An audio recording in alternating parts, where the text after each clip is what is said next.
আসসালামু আলাইকুম ওয়া রাহমাতুল্লাহি ওয়া বারাকাতুহু। সম্মানিত দর্শক মণ্ডলী, আপনারা দেখেছেন আমাদের গত হলো ১২ তারিখে তথা ১২ই মার্চ, ১২ এপ্রিল ২০২৪ এ আমাদের সঙ্গে একটা ডিবেট ঘটে গেছে। ডিবেট বা আলোচনা বা পর্যালোচনা যাই বলেন না কেন, আলী হোসেন ওসমানের সঙ্গে আমার আলোচনা হয়েছে আপনারা দেখেছেন। তো যাই হোক আমার সচরাচর এই নীতি আমি অবলম্বন করি না যে আলোচনা বা সমালোচনা বা বিতর্ক হওয়ার পরে সেটাকে পর্যালোচনামূলকভাবে আবার ২য় কোনো ভিডিও করতে হবে এটা আমি কখনোই করি না। এটাকে দেখেছেন বিগত দিনে নাস্তিক আসাদের সঙ্গে আমার ডিবেট হয়েছিল। আমার পক্ষে আলহামদুলিল্লাহ আমাদের হানাফি ভাইয়েরাও অনেক প্রশংসামূলক কমেন্ট করেছে, পোস্ট করেছে, ভিডিও করেছে। আহলে হাদিসরা তো ভরি, ভরি করেছে। কিন্তু তারপরে আমি কোনো কিছু আমার Facebook পেজ থেকে শেয়ারও করি না, সেই কমেন্টগুলোকে রিপ্লাইও দিই না এবং আমি পাল্টা কোনো ভিডিও করি না যতক্ষণ না পর্যন্ত প্রতিপক্ষ আমাদের ডিবেটটাকে নিয়ে কোনো কথা না বলছে। তাই এর আগে আমার যতগুলো ডিবেট হয়েছে সবগুলোতে আমি এমনই করি। আমি পর্যালোচনা করি না ১ম থেকে। তো যাই হোক আমি দেখলাম যে আমাদের আলোচনার পরেই আলী হোসেন ওসামা সাহেব গতকাল রাত্রিতে ওয়াজের ময়দানে গিয়ে প্রায় ২৭ মিনিট ধরে আমাদের বিতর্কের পর্যালোচনা করেছে প্রশ্নোত্তরের নামে। প্রায় ২৭ মিনিট। চিন্তা করেছেন? ২ ঘন্টার বিতর্কে ২ ঘন্টাই নয়, একেকজন ৫৫ মিনিট করে সময় পেয়েছে। আর উনি ২৭ মিনিট ধরে পর্যালোচনা করলেন ওয়াজ মাহফিলের মঞ্চে। তো তারপরে তিনি কিছু অভিযোগ নতুন, নতুন করে উপস্থাপন করলেন। তো যেহেতু আলোচনা শেষ হয়ে গিয়েছিল তারপর নতুনভাবে আবার শুরু করলেন। তাই অবশ্যই এটা আমাদের হক, আমাদের অধিকার যে তাকে আবার জবাব দেওয়া। তাই তিনি কিছু অভিযোগ করেছেন, সেই অভিযোগগুলো চলেন আগে কিছু শুনবো। তারপরে আলোচনা আপনাদের সামনে পেশ করব। তার আগে একটা ছোট্ট কথা বলে দিই। প্রায়শই আমরা হানাফি, দেওবন্দি, বেরেলবিদের পক্ষ থেকে দেখছি ভিডিও অনেকগুলো আমাদের সামনে চলে এসেছে। অনেকে বলছে যে আলী হোসেন ওসমানের জায়গায় যদি ব্রাদার রাহুলের মানে আলী হোসেন ওসমানের জায়গায় যদি রেজাউল করিম আবরার থাকতো তাহলে নাকি ব্রাদার রাহুলকে নাকানি চুবানি খাওয়াতো। মানে এই কথাটা ইঙ্গিত কোন দিকে বহন করে? একটু যদি সুস্থ বিবেক সম্পন্ন, বুদ্ধি সম্পন্ন ব্যক্তি হয় তাহলে সকলে বুঝতে পারবেন। যে অনেকে মেনে নিতে পারছে না যে আলী হোসেন ওসামার সঙ্গে ব্রাদার রাহুল বসেছে। বরং আলী হোসেনের জায়গায় যদি রেজাউল করিম আবরার থাকতো তাহলে আমাকে নাকের চুবানি খাইয়ে দিত রেজাউল করিম আবরার। তার মানে বুঝতে পারছেন বিষয়টা কেমন ঘটে গেছে।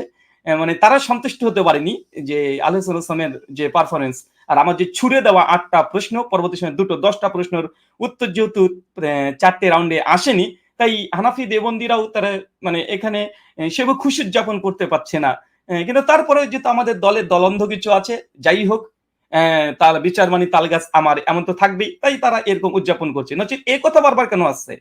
যে আলী হোসেন ওসামার জায়গায় যদি রেজাউল করিম আবরার থাকতো তাহলে নাকি অনেক মানে বিতর্কটা সফলকাম হতো।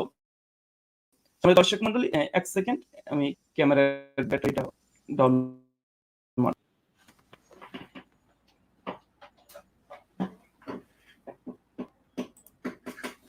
আচ্ছা, এই হচ্ছে বিষয়।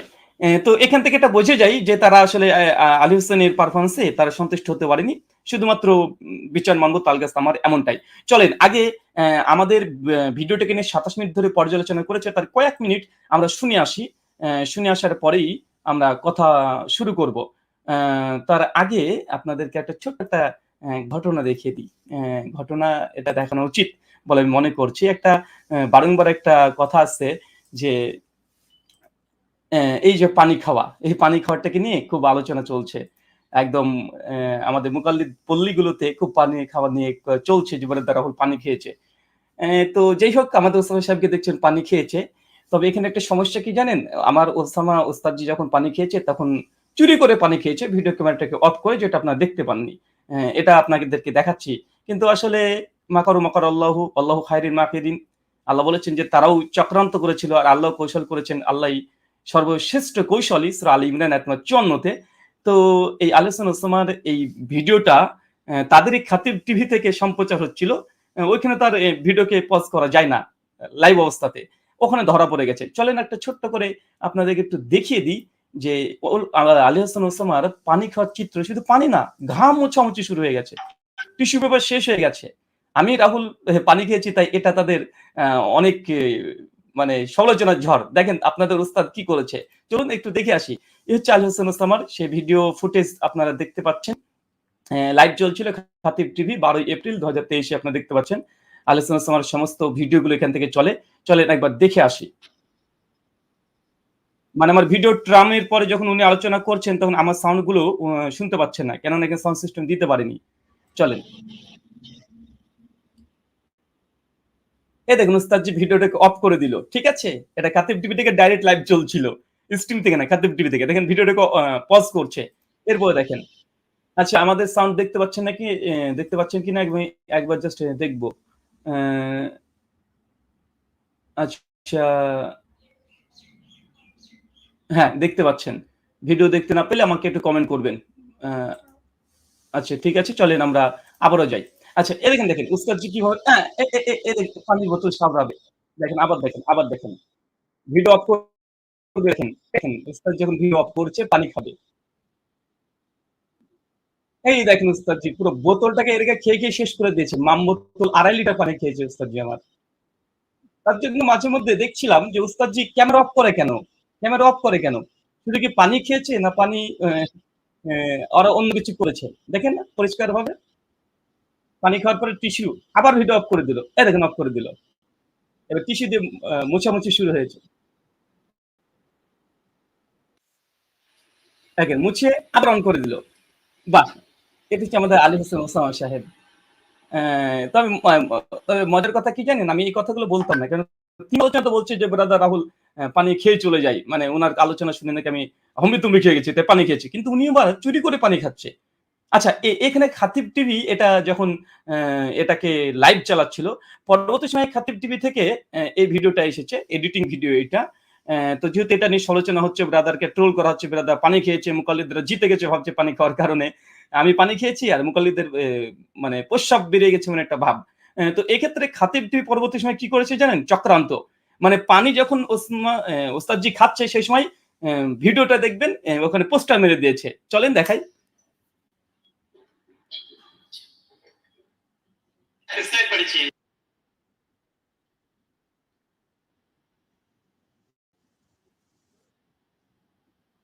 দেখেন আমার ছোট সবসময় ভিডিওটাকে নিচে বুকে ছোট রেখেছে। আলী হাসান ওসামা যখনই হাত দিল মানে ক্যামেরা বন্ধ করলো।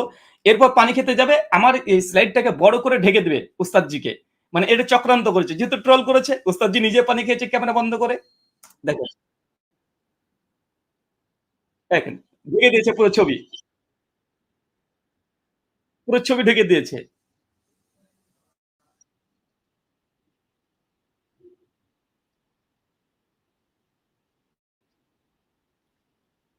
দেখেন পানি খাওয়া শেষ। আবার দেখেন আমার স্ক্রিনটাকে ছোট করে দিয়েছে। ভিডিওটাকে অফ করছে। কিন্তু ঘাম মোছাটা নিয়ে যেহেতু সমালোচনা হয়নি, তাই ঘাম মোছাটা খাতিব টিভি রেখে দিয়েছে। মানে চোর চুরি করলে জুতো থুয়ে যাবে।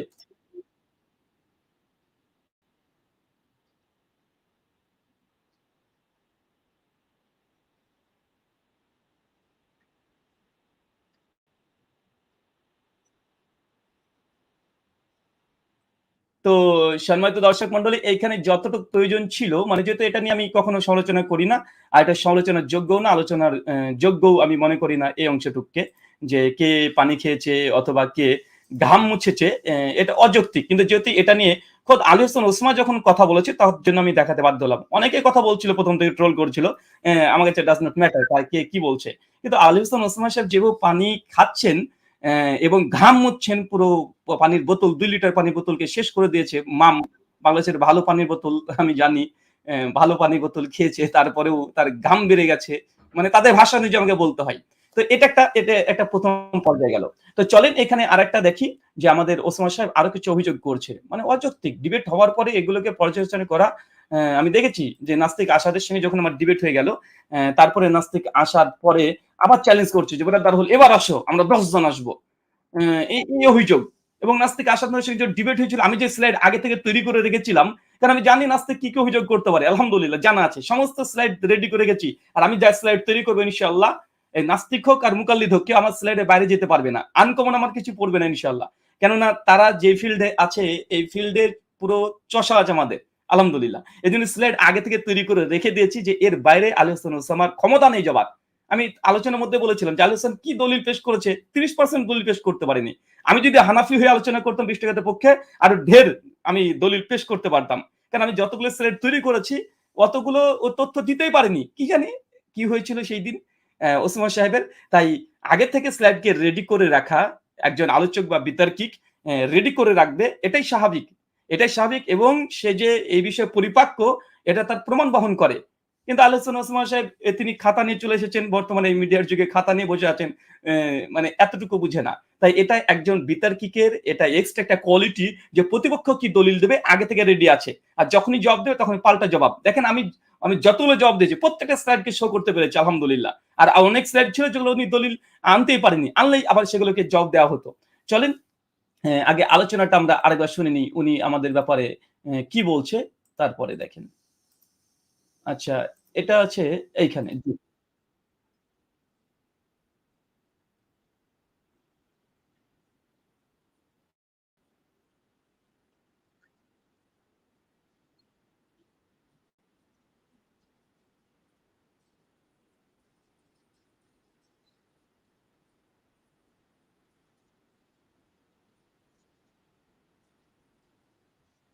আচ্ছা, এখানে একটা বাচ্চা শিশুসুলভ একটা অভিযোগ যে আমি স্লাইড শো করতে একটা স্লাইড চলে এসেছিল যেখানে লেখা আছে আলী হাসান ওসামা তার দলিল ভিত্তিহীন। উনি বলছেন যেটা নাকি আচমকাই চলে এসেছে। হুজুর আচমকাই নয়। আপনি টেনশনে ছিলেন। আমি বুঝতে পেরেছি সেই সময়। আর এটা ১ম এর দিকে না, এটা ৩য় রাউন্ডে 3rd রিবাটেল এ এই জিনিসটা ঘটেছিল। কেন ঘটেছিল? আরে ওইখানে যেহেতু তিনি অভিযোগ করেছিলেন মুয়াত্তা মালিকের হাদিসটা ইজতারাব আছে। আর সেক্ষেত্রে আমি দলিলটা পেশ করেছি।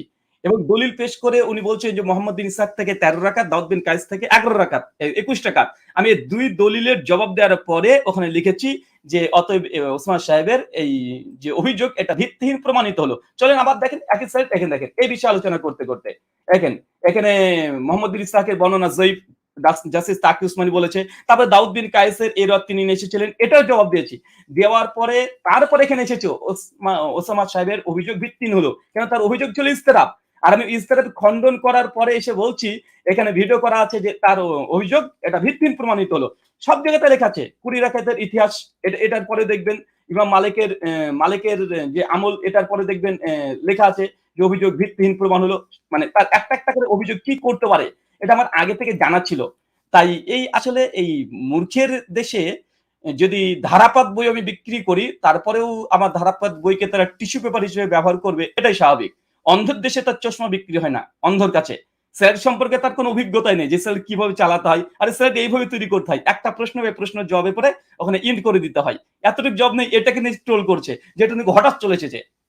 ওস্তাদজি এটা হঠাৎ নয়। এটা পরিকল্পিতভাবে তৈরি করে রেখেছি কারণ আপনার একটা অভিযোগ আর তারপরে এখানে লিখে দিচ্ছি যেটা ভিত্তিহীন প্রমাণিত হলো। কারণ ইজতেরাবের দাবি করেছেন। আর সেই সময়তে এই ইজতেরাবের খণ্ডন করে দিয়েছি।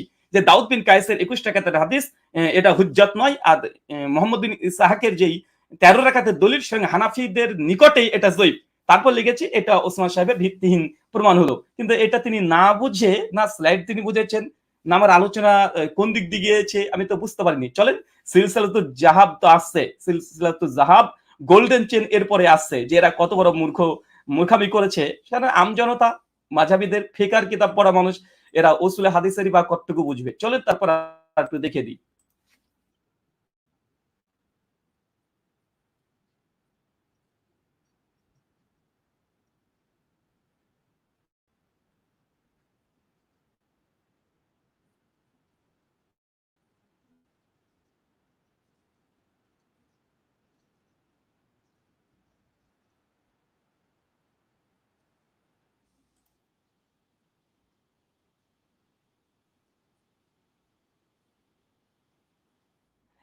এখানে বারবার একটা প্রশ্ন বারবার ছুড়ে দিচ্ছে যে আমি প্রস্তুতি যা নিয়ে এসেছি তাই নিয়ে আলোচনা করেছি। তাই কম পড়ুক না পড়ুক আমি সেইগুলোই নাকি আলোচনা করেছি। না দেখাতে পারিনি এখন পর্যন্ত।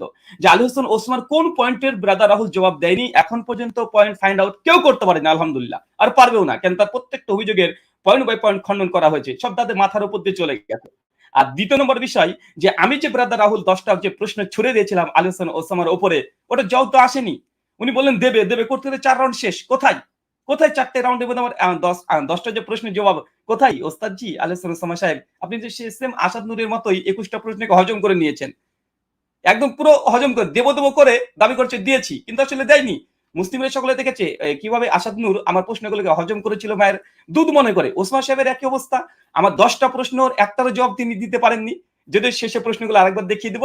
যদি কারো দম থাকে সেই জবাব যেন দিয়ে দেয়। আলী হোসেন ওসামা তো পারেনি দীর্ঘ ২ ঘন্টার বিতর্কতে।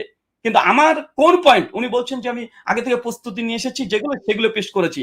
আরে আমি তো বলেছি যে আপনি কেন? যদি হাবিবুর রহমান আজিমি আপনার যে বই রচনা করেছে তারাবি রাকাত সংখ্যার উপরে, ওকেও যদি বাহাসে বসিয়ে দেওয়া হয়, তারপরে আমি যে স্লাইড গুলোকে রেডি করে গেছি এর বাইরে হাবিবুর রহমান আজমি যদিও মারা গেছে তারপরে এই স্লাইডের বাইরে যেতে পারবে না। কারণ সমস্ত তথ্য একদম রেডি, একদম ফাইনাল করা আছে। ক্রিস্টাল ক্লিয়ার দলিল দিয়ে দেখিয়ে খণ্ডন করা।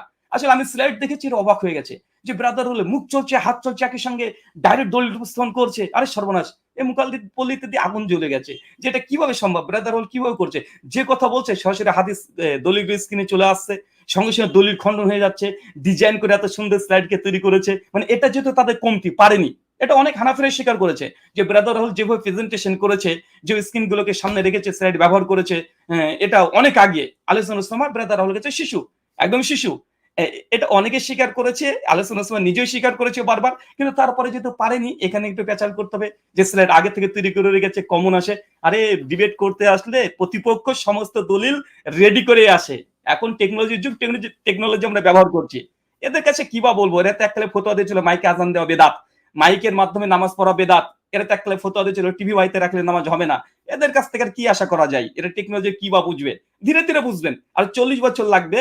আমি আজকে যেই স্লাইড গুলো তৈরি করেছি, আর 40 বছর পর দেবন্দীরা আমি যেভাবে ডিবেট করছি এইভাবে তারা ডিবেট করবে। এইভাবে তারা ডিবেট করবে স্লাইড দেখিয়ে আগে থেকে তৈরি করে। জি, আহলে হাদিসরা সবসময় 50 বছর আগে এগিয়ে থাকে দেওবন্দি মুকাল্লিদের চাইতে।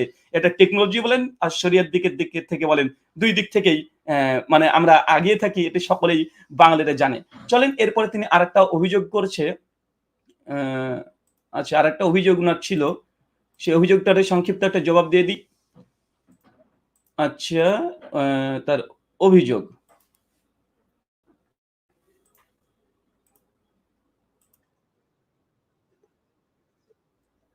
ও হ্যাঁ, এখানে একটা পয়েন্ট ছুটে গেছে। ওখানে উনি দাবি করছেন যে অনেক মানে ডিবেটের পরে দেখা যাচ্ছে অনেক হানাফিরা আহলে হাদিস হয়ে গেছে, হানাফি মাযহাব ত্যাগ করে দিয়েছে। প্রায় ২০-৩০ খানা এরকম স্ক্রিনশট ভাইরাল হয়েছে, খুব প্রচার হচ্ছে। তো উনি বলছেন এগুলো নাকি আমাদেরই পরিকল্পিতভাবে তৈরি করা। আসলে চোরে মন পুলিশ, যে কাজ করে, যে কাজ করে সেটাই বলবে। দেখেন, আমিও দেখেছি, লক্ষ্য করেছি অনেক স্ক্রিনশট বিভিন্ন ফেসবুক পেজে ঘুরে করছে যে আজ থেকে হানাফি মাযহাব ত্যাগ করলাম।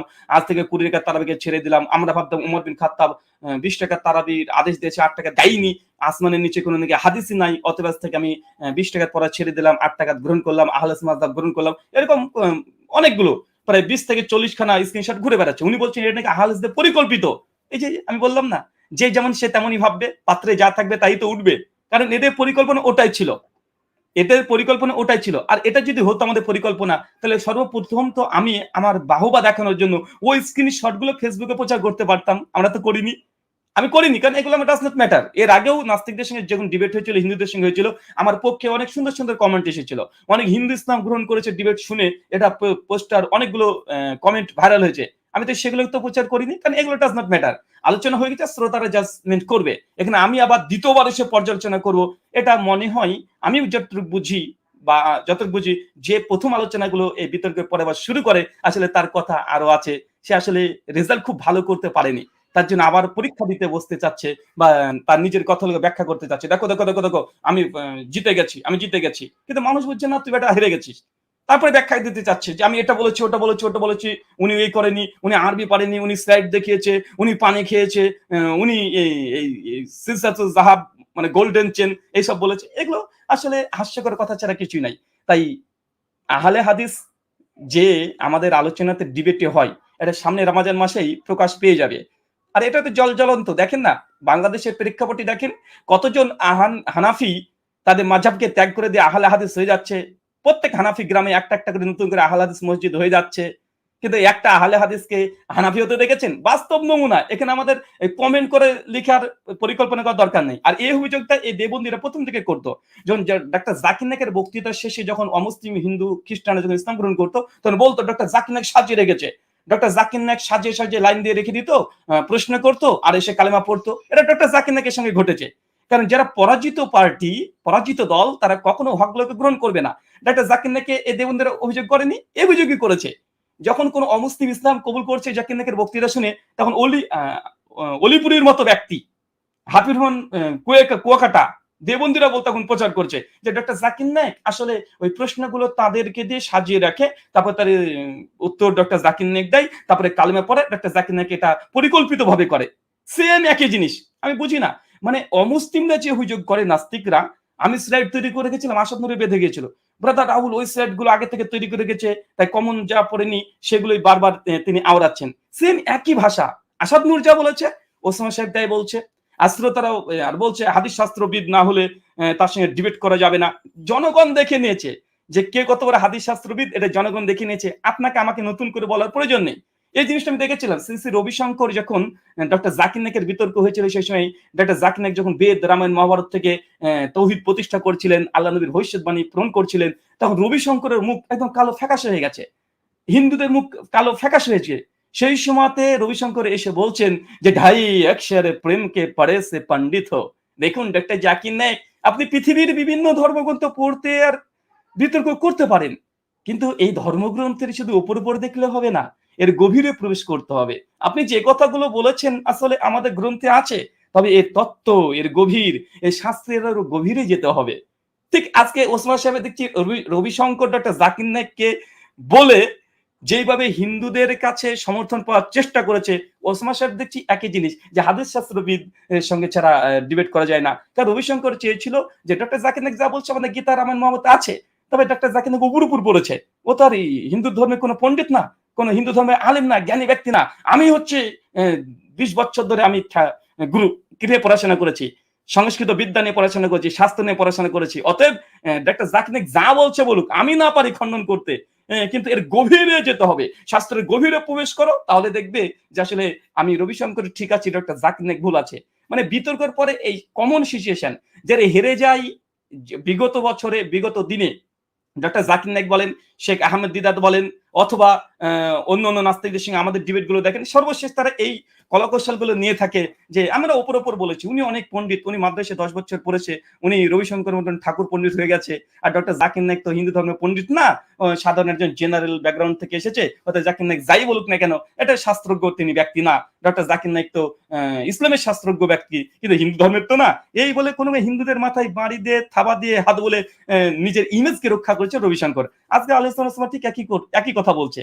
তার অনুসারীদেরকে বুঝিয়েছে, দেখো আমরা আলেম মানুষ, আমরা শাস্ত্রজ্ঞ ব্যক্তি। আর ব্রাদার রাহুল উনি তো আলেম না, জেনারেল, অতএব সে শাস্ত্রজ্ঞ কোনো বা রিজাল শাস্ত্র সম্পর্কে কিছু বোঝে না। কিন্তু উনি যা দেখেছেন তার ঢের প্রমাণ দেখানো হয়েছে, সব স্ক্রিনশট সহ করে দেখানো হয়েছে। উনি তো বলছে তাদ্দেকুল রাবিতে ইমাম সুইটি এই কথা বলেছে, এখানে এই কথা বলেছে। এটা ডিবেটিং সিস্টেম। আমি যদি মনে করতাম যে প্রত্যেকটা জায়গাতে ধরবো যে বেটা উস্তাদজি একটু তাদ্দুল রাবিটা দেখিয়ে দেন, ওখানে হয়তো বা হাঁটাটাকি করতো, মানে এই এক বোতল পানি তার কাজে লাগতো না। কিন্তু আমি চেয়েছিলাম যে না, বিতর্ক সামনে আরো হবে, আরো আলোচনা হবে, বসবো। তার জন্য মোটামুটি অত আমি কড়া জায়গাতে যাইনি। চলেন এরপরে দেখেন কি বলছে। আচ্ছা, এইখানে দেখেন তার আলোচনার আরেকটা অংশ আমি আপনাদের কাছে নিয়ে আসছি।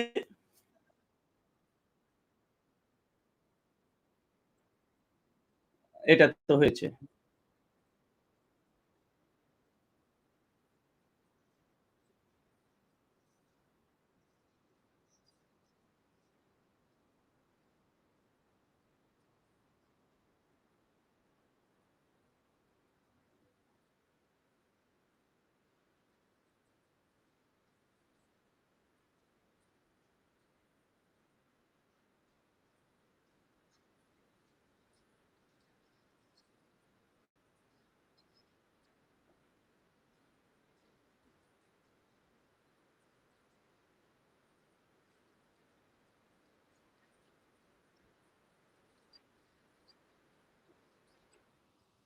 আচ্ছা, এ হচ্ছে তার কথা যে আমি যেহেতু গোল্ডেন চেরি শব্দটা ব্যবহার করেছি এবং উনি বলছে সিলসিলাতুজ যাহাব ইতিপূর্বে নাকি কোন মুহাদ্দিস এই পরিভাষা ব্যবহার করেনি।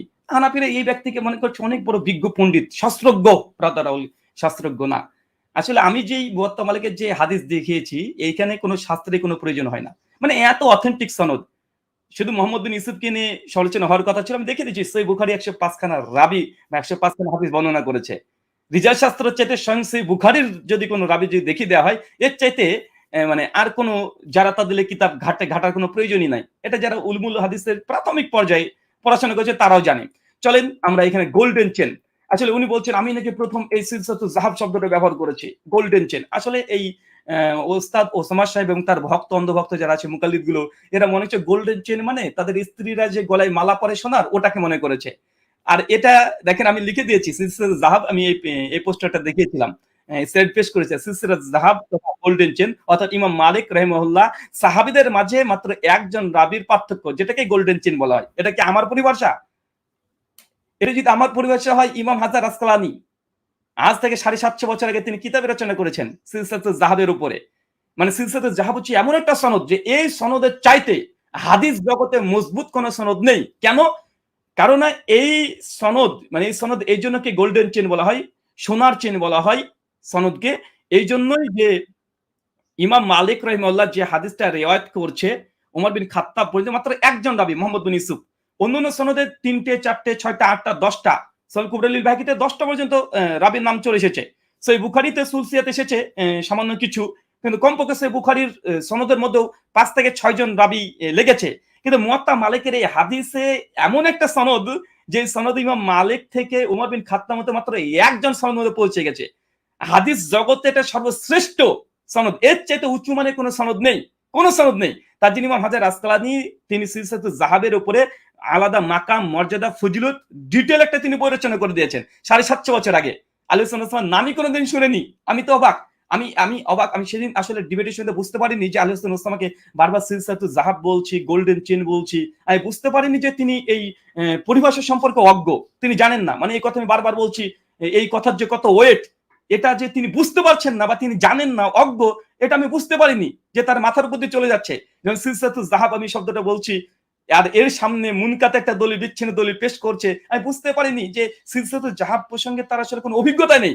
যদি থাকতো এখন বুঝতে পারছি, তাহলে মুনকাতে দলিল কখনো বিচ্ছিন্ন সনদ দিত না, এই সিলসিলাতুল যাহাব তথা গোল্ডেন চেন এর সামনে দিত না।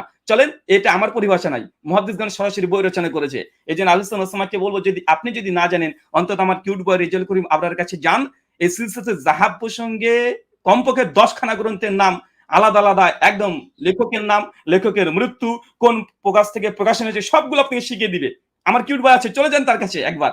আর মানুষ এটাই চাচ্ছিল যে এই আলী হাসান ওসামা যদি না বসে রেজাল করিম আবরার বসতো, তাহলে আমাকে অনেক নাকানি চুবানি খাওয়াতে পারতো। কিন্তু দুর্ভাগ্য, রেজাল করিম আবরার তো বসবে না। ডিবেটের পরে ঘোষণা করে দিয়েছে, ডিবেটের পরে ঘোষণা করে দিয়েছে। আর আবরার যদি বসে, তাকে আরো সহজেই ঘোরানো যাবে। চলেন, মুহাদ্দিসরা এই শব্দ ব্যবহার করেছে কি করে দেখেন।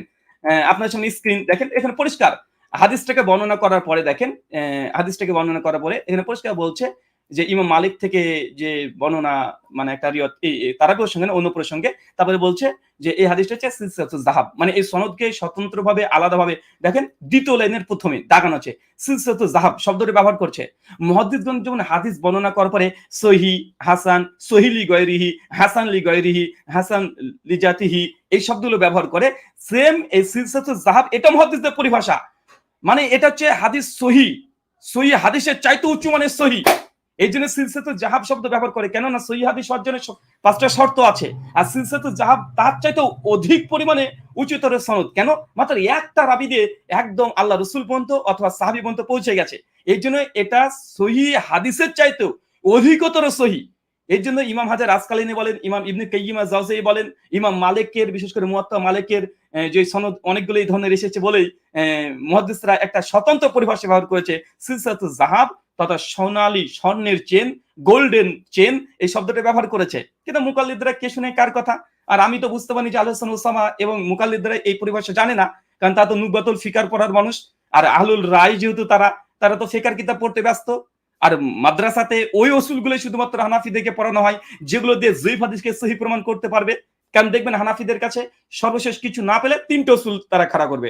এক, মুরসাল হাদিস আমাদের নিকটে দলিল, যত সূত্র বিচ্ছিন্ন হোক, যত তার সামনে মুত্তাসিল মারফু হাদিস থাক, আমাদের সূত্র বিচ্ছিন্ন, আমরা ওই ওই ওই ওই মানে সূত্র ছিন্ন একটা চেন আমি গলায় লোহার যদি হয়, সেটাকে পরে আমি ঘুরে বেড়াবো। এটা তাদের প্রথম উসুল। দ্বিতীয় উসুল, যদি এটাতে যদি না পারে, হাদিস দেখা যাচ্ছে কোনো না সহিহ তো দূরের কথা পাচ্ছে না, হাসান প্রমাণ করতে পারছে না, হাসান লি গয়রি প্রমাণ করতে পারছে না, হাসান লি জাতিহি প্রমাণ করতে পারছে না, যখন জয়ীফ বলে দিয়েছে, তখন বলে দেখেন ফজিলতের ক্ষেত্রে আমাদের নিকটে জয়ীফ হাদিস আমলযোগ্য। আর যখন জয়ীফের চাইতো নিচু নেমে যাবে কোন হাদিসের অবস্থান, যে এই ধরনের মুনকাতে সনদ যেটা দিয়েছে তারাবি রাকাত 20 রাকাতের পক্ষে, তখন কি বলবে? দেখেন যুগ যুগ ধরে ওলামারা আলেমরা আমল করে চলছে, অথবা হাদিস যদি দুর্বল হয়, জয়ীফ হয়, আমাদের নিকটে আমলযোগ্য। এটা মানে জয়ীফ হাদিস আমলযোগ্য কেন? যেহেতু বাপ দাদা প্রপোজদের পরে আসছে, ওয়েসলি দিয়েছে, যুগ যুগ ধরে করে আসছে, অতএব হাদিস যতই সহি হোক না কেন ওটা মানা যাবে না। আমাদের জয়ীফ হাদিস এটাই অনেক সহি হয়ে যায়। তোমার সিলসিলাতুল জাহাব রাখো, মানে তোমার গোল্ডেন চেন মুহাদ্দিসদের ভাষা অনুযায়ী সোনালী চেন, এটাকে বাদ রাখো। আমি বাদরের গলায় সোনার চেন পরাতে গিয়েছিলাম, আমি ভেবেছিলাম যে এরা সিলসিলাতুল জাহাব মানে বুঝে, কিন্তু পরে বুঝলাম যে বাদর তো ও বেটা না শিকলের চেন বুঝে, না ও লোহার চেন বোঝে, না সে সোনার চেন বোঝে, না মুক্তার চেন বুঝে, তাকে যাই পড়াবেন সে ধরে ছিঁড়ে ফেলবে। তাই আমি এই মুকাল্লিদদেরকে চেয়েছিলাম এবং আলোচনা সাহেবকে চেয়েছিলাম যে মুয়াত্তা মালিকের সিলসিলাতুল জাহাব এই সনদ যেটা মুহাদ্দিসরা খাস ভাবে হুকুম প্রয়োগ করেছে। আর অনেক জায়গাতে আছে, দেখেন আরেকটা সনদ প্রসঙ্গে মুহাদ্দিসগণ লিখছেন যে এই সনদ হচ্ছে সিলসিলাতুল জাহাব। আরেকটা দেখেন এই হাদিস হচ্ছে ওয়াহাজা সিলসিলাতুল জাহাব, মানে সনদ হচ্ছে সিলসিলাতুল জাহাব। পরিষ্কার এখানে নাফে থেকে আন আমার, মানে এখানে নাফে আল আমার মানে মাত্র একজন ব্যক্তি থেকে হাদিসটা পৌঁছে গেছে। এখানে ইমাম মালিকের সেই কথাই আছে যে আন মালিক আন নাফে আন ইবনু ওমর, কারণ এখানে শুধু ইবনু একজনই শুধুমাত্র দিয়ে এই সনদ পৌঁছে যাওয়ার কারণে মুহাদ্দিসগণ যারা আছে, উসুলবিদ যারা আছে, রিজাল শাস্ত্রবিদ যারা আছে, তারা বলছে এটা সিলসিলাতুল জাহাব, আলাদাভাবে স্বতন্ত্রভাবে এই হাদিস হুকুম লাগিয়েছে। কেন? মানে এটা সহিহ হাদিসের চাইতে উঁচু মানের হাদিস, এত উঁচু মানের হাদিস। আর আমি এই যে বাদুরের গলাতে এখন এই স্বর্ণের চেন যদি পরাতে যাই, বাদুর কি বুঝবে? বাদুর তো লোহার চেন, একটা ছেঁড়া চেন, যেটা মুনকাতে সনদ বিচ্ছিন্ন, ওই চেন পরে তো খুশি। এই জন্য বলেছিলাম যে আপনি যদি মুনকাতে হাদিস, জয়ীফ হাদিস, সূত্র বিচ্ছিন্ন হাদিস পড়ে যদি বা আমল করে যদি আপনি খুশি থাকেন, দ্যাটস ফর এনাফ, আপনার জন্য যথেষ্ট, আপনি খুশি হয়ে যান, কোনো সমস্যা নেই। কে যেন বলেছিল আবরা, আরেকজন আবরার কি যেন নাম, ওই ছেলেটা বলেছিল, আশিক, ও বলেছিল আপনি এই জয়ীফ হাদিস পরে আমল করেন, সিলসিলাতুল জাহাব আপনার বিপক্ষে আসে। তো এই সিলসিলাতুল জাহাব এই পরিভাষাটা যে বুঝেনি, মানে এটা আমি অবাক হয়ে গেছি। এটা নাকি হাদিস শাস্ত্রবিদ বড় পণ্ডিত দেখিয়ে দিয়েছে, কিন্তু আমি যে আগে থেকে জানতাম যে না, সিলসিলাতুল জাহাব এই শব্দ বুঝে না। গোল্ডেন চেন বলতে গেলে স্ত্রীর গলায় যে মালা পরিয়ে দেয়, ওটাকে বুঝে এই বাদর গুলো, তাহলে আমি এই শব্দ ব্যবহার করতাম না, সংজ্ঞাটা খুলে খুলে বলে দিতাম 2-1 মিনিট। কিন্তু আমি জানছি একজন আলেমের সঙ্গে ডিবেট করছি, একে সিলসিলাতুল জাহাব অর্থ বোঝাতে হবে, একে মুনকাতে এই শব্দের অর্থ বোঝাতে হবে, মুরসাল এটার অর্থ বোঝাতে হবে। দেখেন তিনি আলোচনা করতে করতে একবার বলছে যে হাদিসটা মুরসাল, হাদিসটা মুরসাল না মুনকাতে। আমি আলোচনার মধ্যে ধরে দিয়েছি মুরসাল না, এটা মুনকাতে। মুরসালের নবীর দিকে নিসবত হয়, মুনকাতে এটার আলাদা। তাও ওখানে আর কোনো জবাব দেয়নি। তো এই হচ্ছে তাদের অবস্থা। এরা হচ্ছে রিজাল শাস্ত্রবিদ, হাদিস শাস্ত্রবিদ। সিলসিলাতুল জাহাব এই শব্দ বোঝেনি, যেটা মুহাদ্দিসগণ স্বতন্ত্র আলাদাভাবে বই রচনা করে চলে গেছে। এই হচ্ছে এদের হালাত, এই হচ্ছে এদের অবস্থান। আউযুবিল্লাহ। মানুষকে কিভাবে ভ্রষ্ট করছে আপনার স্পষ্টই দেখতে পাচ্ছেন। চলেন আরো কিছু কথা বলেছে, তারপর কিছু ইলমি খণ্ডন তিনি করার চেষ্টা করেছে, ইলমি খণ্ডনটাও আপনাদের সামনে নিয়ে আসবো। চলেন দেখি কি বলছে এরপরে।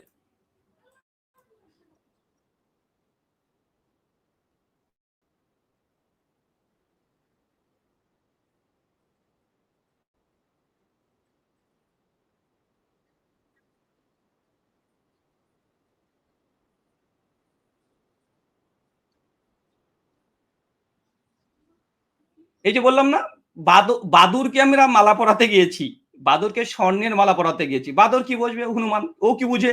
ও তো মূল্য বুঝবে না, তাই মূল্য দিচ্ছে না। যে যাই হোক, তোমার আমাদের সূত্র বিচ্ছিন্ন একটা মুনকাতে দলিল আছে, আমরা তো এটাতেই খুশি। আর যেহেতু বাপদাদার আমল করেছে, তার জন্য এটাতে আমরা খুশি। তোমার কাছে যতই গোল্ডেন চেন থাক, মুক্তার চেন থাক, যাই থাক না কেন, আমরা তো গ্রহণ করব না। বাপদাদা যেহেতু আমল করে গেছে, আমাদের জয়ীব মুনকাতে হাদিসের প্রতি অবশ্যই তাহলে আমরা এটাই গ্রহণ করব। এবং তিনি যে অভিযোগগুলো করছেন যে মুস্তারিব, তিনি বারবার বলছেন যে 8 টাকাতের মুয়াত্তা মালিকের এই হাদিস মুস্তারিব। আমি এই খণ্ডন স্টেজের মধ্যে, আলোচনার মধ্যে কঠিন এবং কঠোরভাবে করে দিয়েছিলাম।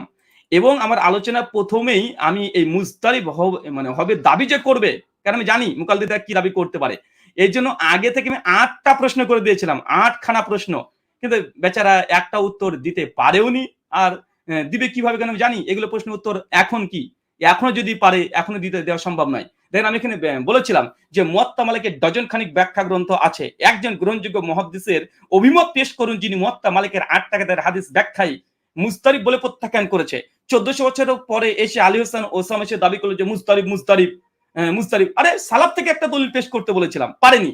কিয়ামত পর্যন্ত পারবে না ইনশাআল্লাহ। উনি বলছেন বই নাকি লিখছে, উনি কি বই লিখছেন? আমরা তার আগে 2 বছর আগে তারাবি রাকাত সংখ্যার উপরে তারা যে জবাব দিবে, আলহামদুলিল্লাহ 400 পৃষ্ঠার বই, এটাকে আমরা লিখে মুক্তাসার করে আমরা বাংলাদেশ থেকে প্রকাশ করা হয়েছে, এই বইটা একবার পড়ে নেবেন। আমরা আগে থেকে করে দিয়েছি আপনি যে কাজটা করবেন, যে মুস্তারিবের যে দাবি করছেন ওটা আগে থেকে পোস্টমর্টম করে ছেড়ে দিয়েছি আমরা। এবং এখনো আমাদের চ্যালেঞ্জ আছে, কারণ এই 8টা প্রশ্নের উত্তর দিতে পারেনি। মুয়াত্তা মালিকের এই হাদিস 1284 হিজরির আগে পৃথিবীর একজন মুহাদ্দিস মুস্তারিব বলে বাতিল করেছে, প্রমাণ পেশ করেন। গোটা ডিবেটে পারেননি। আপনার মৃত্যুবন্ধের সময় থাকলে গোটা হানাফি দেওবন্দি বেলবি জগতে আপনার দলিল পেশ করেন, ইনশাআল্লাহ পারবেন না। এই হাদিসে আমরা আরেকটা অভিযোগ করেছিলাম যে 1284 হিজরির আগে এই হাদিসকে মুস্তারিব কে বলেছে, দলিল পেশ করেন, করতে পারেনি। ঠিক এই হাদিসে আমরা আরেকটা অভিযোগ করেছিলাম, প্রশ্ন করেছিলাম, সহিহ সনদে প্রমাণিত আছে উবাই বিন কাব তামিম আদ-দারি 8 টাকাতে তারাবি পড়েছেন, তাহলে ওমরের নির্দেশ তার অমান্য করেছে কি করেনি, আমি এই প্রশ্ন করেছিলাম। কিন্তু এই অভিযোগগুলো মানে মানে দেয়নি। আমি 8 নম্বর প্রশ্ন করেছিলাম যে মুস্তারিব হাদিসের সংজ্ঞা কি, মুস্তারিব হাদিসের সংজ্ঞা কি বলেন। গোটা আলোচনার মধ্যে মুস্তারিব হাদিসের সংজ্ঞা বলেনি, দাবি করছে মুস্তারিব। আরে ওসমান সাহেব, আপনার মুখের দাবিতে কি মুস্তারিব হয়ে যাবে? আপনার মুখের কথাতে মুস্তারিব হবে না। যদি মুখের কথাতে সবকিছু হয় তাহলে অনেক কিছু হয়ে যায়। দলিল আদিল্লা পেশ করেন যে একজন মুহাদ্দিস 1200 বছরের মধ্যে একজন দেওবন্দি মাদ্রাসা প্রতিষ্ঠা হওয়ার আগে কে হাদিসকে মুস্তারিব বলেছে, কে বলেছে সে ব্যক্তির নাম বলেন, শুধু নামটা বলেন। বারবার আমি অনুরোধ করেছিলাম আমার আলোচনাতে যে একজন মুহাদ্দিসের নাম বলেন যে হাদিসকে মুস্তারিব বলেছে।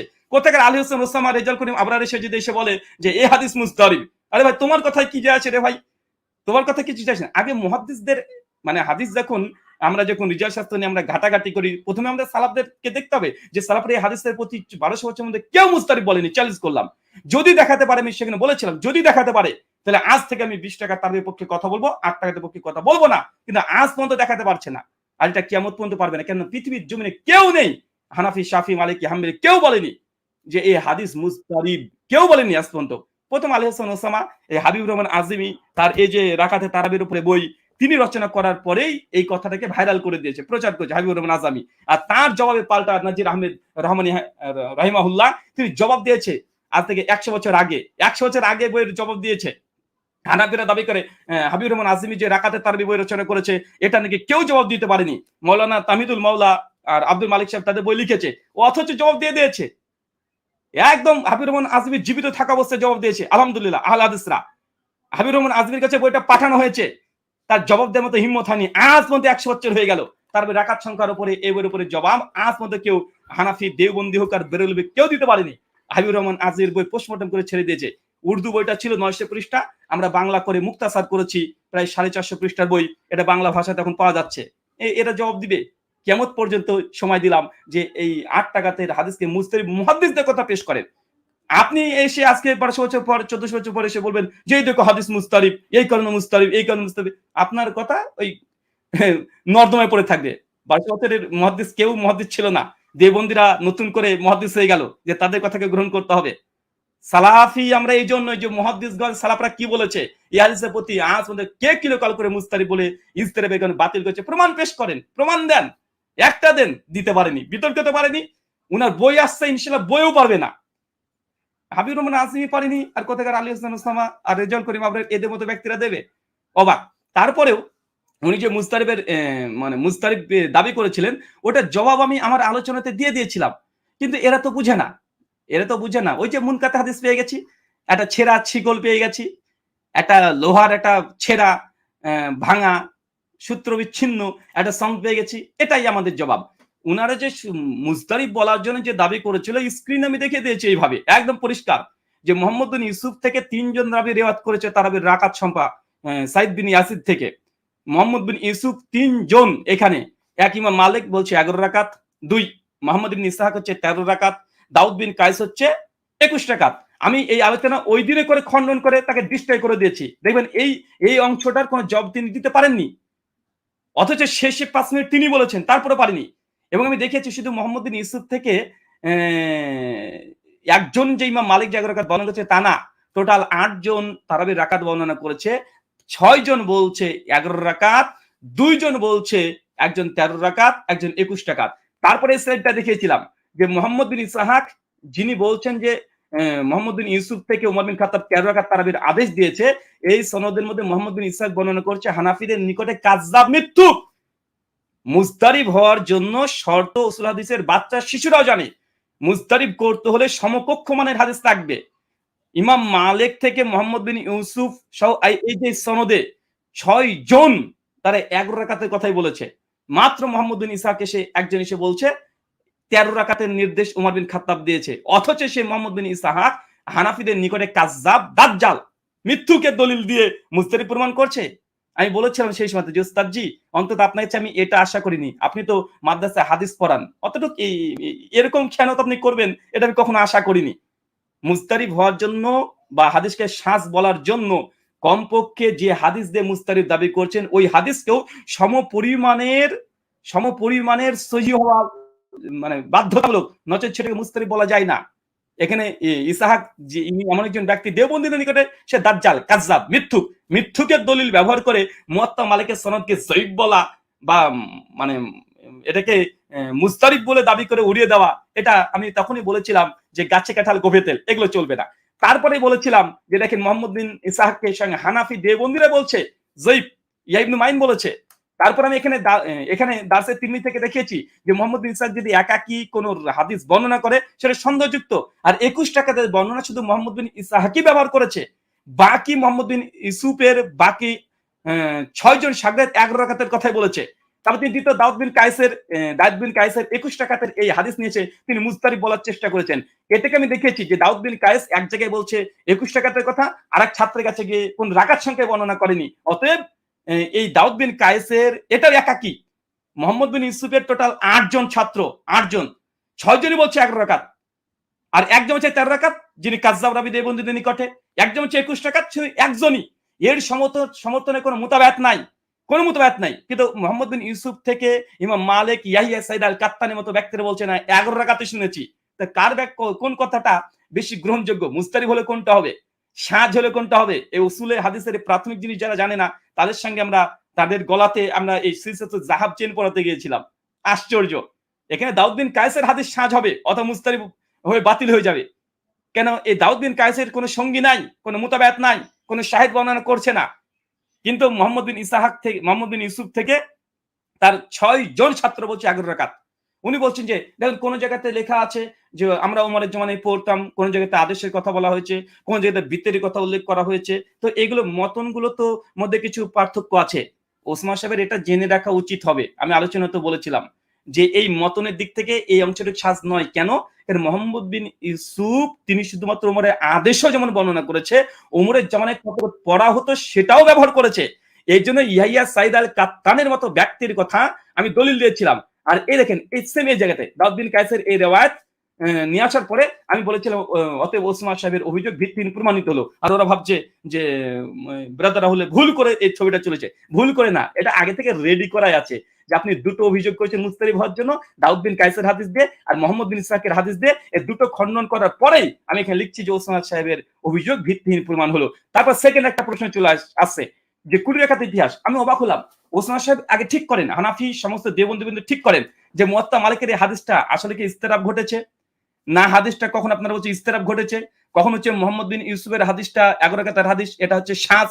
তো যে হাদিস সাজ হয় সেটা আবার মুস্তারিব হয় নাকি? হাদিস সাজ হলে কখনো মুস্তারিব হতে পারে নাকি? যেকোনো একটা হবে। আবার কখনো হচ্ছে না মুয়াত্তা মালিকের হাদিসটা মানসুখ হয়ে গেছে, আগে ১১ রাকাত ছিল পরে ২০ রাকাত হয়েছে। আসলে ঘটেছে কি? একটা হাদিসের উপরে এরা মানে জান ছুটাতে পারছে না। তাই কখন কে যে দাবি করে। যখন বলল যে উমর বিন খাত্তাব ১ম এ ১১ রাকাত তারাবির আদেশ দিয়েছে, পরে ২০ রাকাতের তারাবির আদেশ দিয়েছে। এটা খণ্ডন করে জোর বলে চ্যালেঞ্জ করেছিলাম। যে উমর বিন খাত্তাবের আদেশে ১১ রাকাত আদেশ করেছে, দৌসুন নামাজের মাসআলাতেও লেখা আছে। কিন্তু পরে যে ২০ রাকাত হয়েছে এটা যে ওমরের আদেশে হয়েছে। কোথায় দলিল কোথায়? দলিল কোথায়?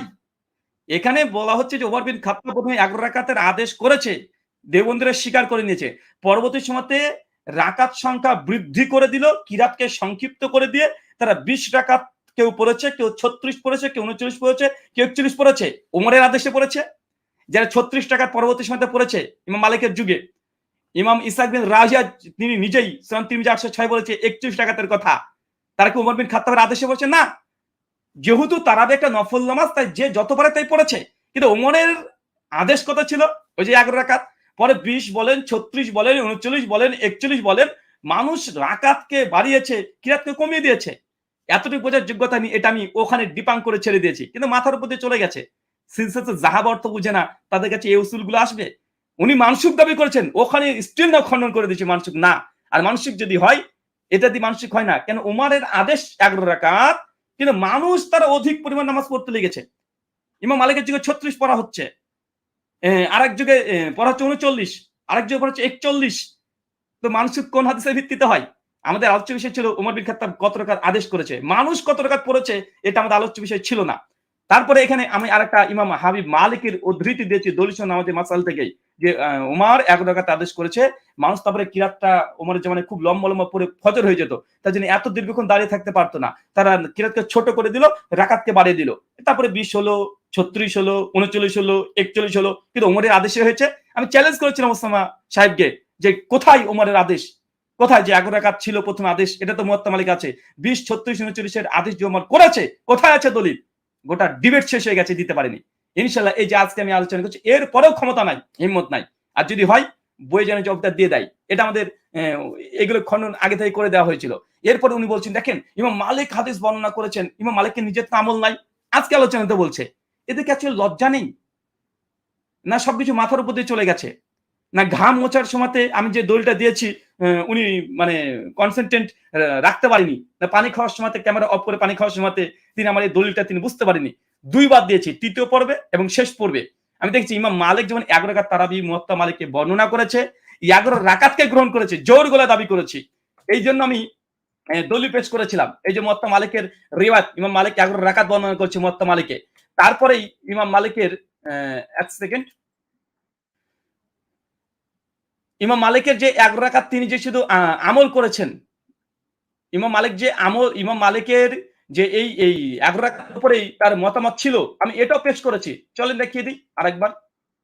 কারণ এদেরকে সেদিন দলিল দেওয়া হয়েছে। এই যে আমি সেদিন বারবার স্ক্রিনশটটা দেখেছি। আর স্ক্রিনের আরবি ইবারত পড়তে গিয়ে খুব 5টা মিনিট যেহেতু সময় ছিল, দ্রুত গতিতে কয়েক জায়গায় মিস্টেক হয়েছে। মিস্টেক হতে পারে, আমি আগে বলেছি ব্রাদার রাহুলের ব্যক্তি সত্তায় দুর্বলতা থাকতে পারে, যে দলিল দেবো এটা খণ্ডন করার হিম্মত ইনশাআল্লাহ নেই।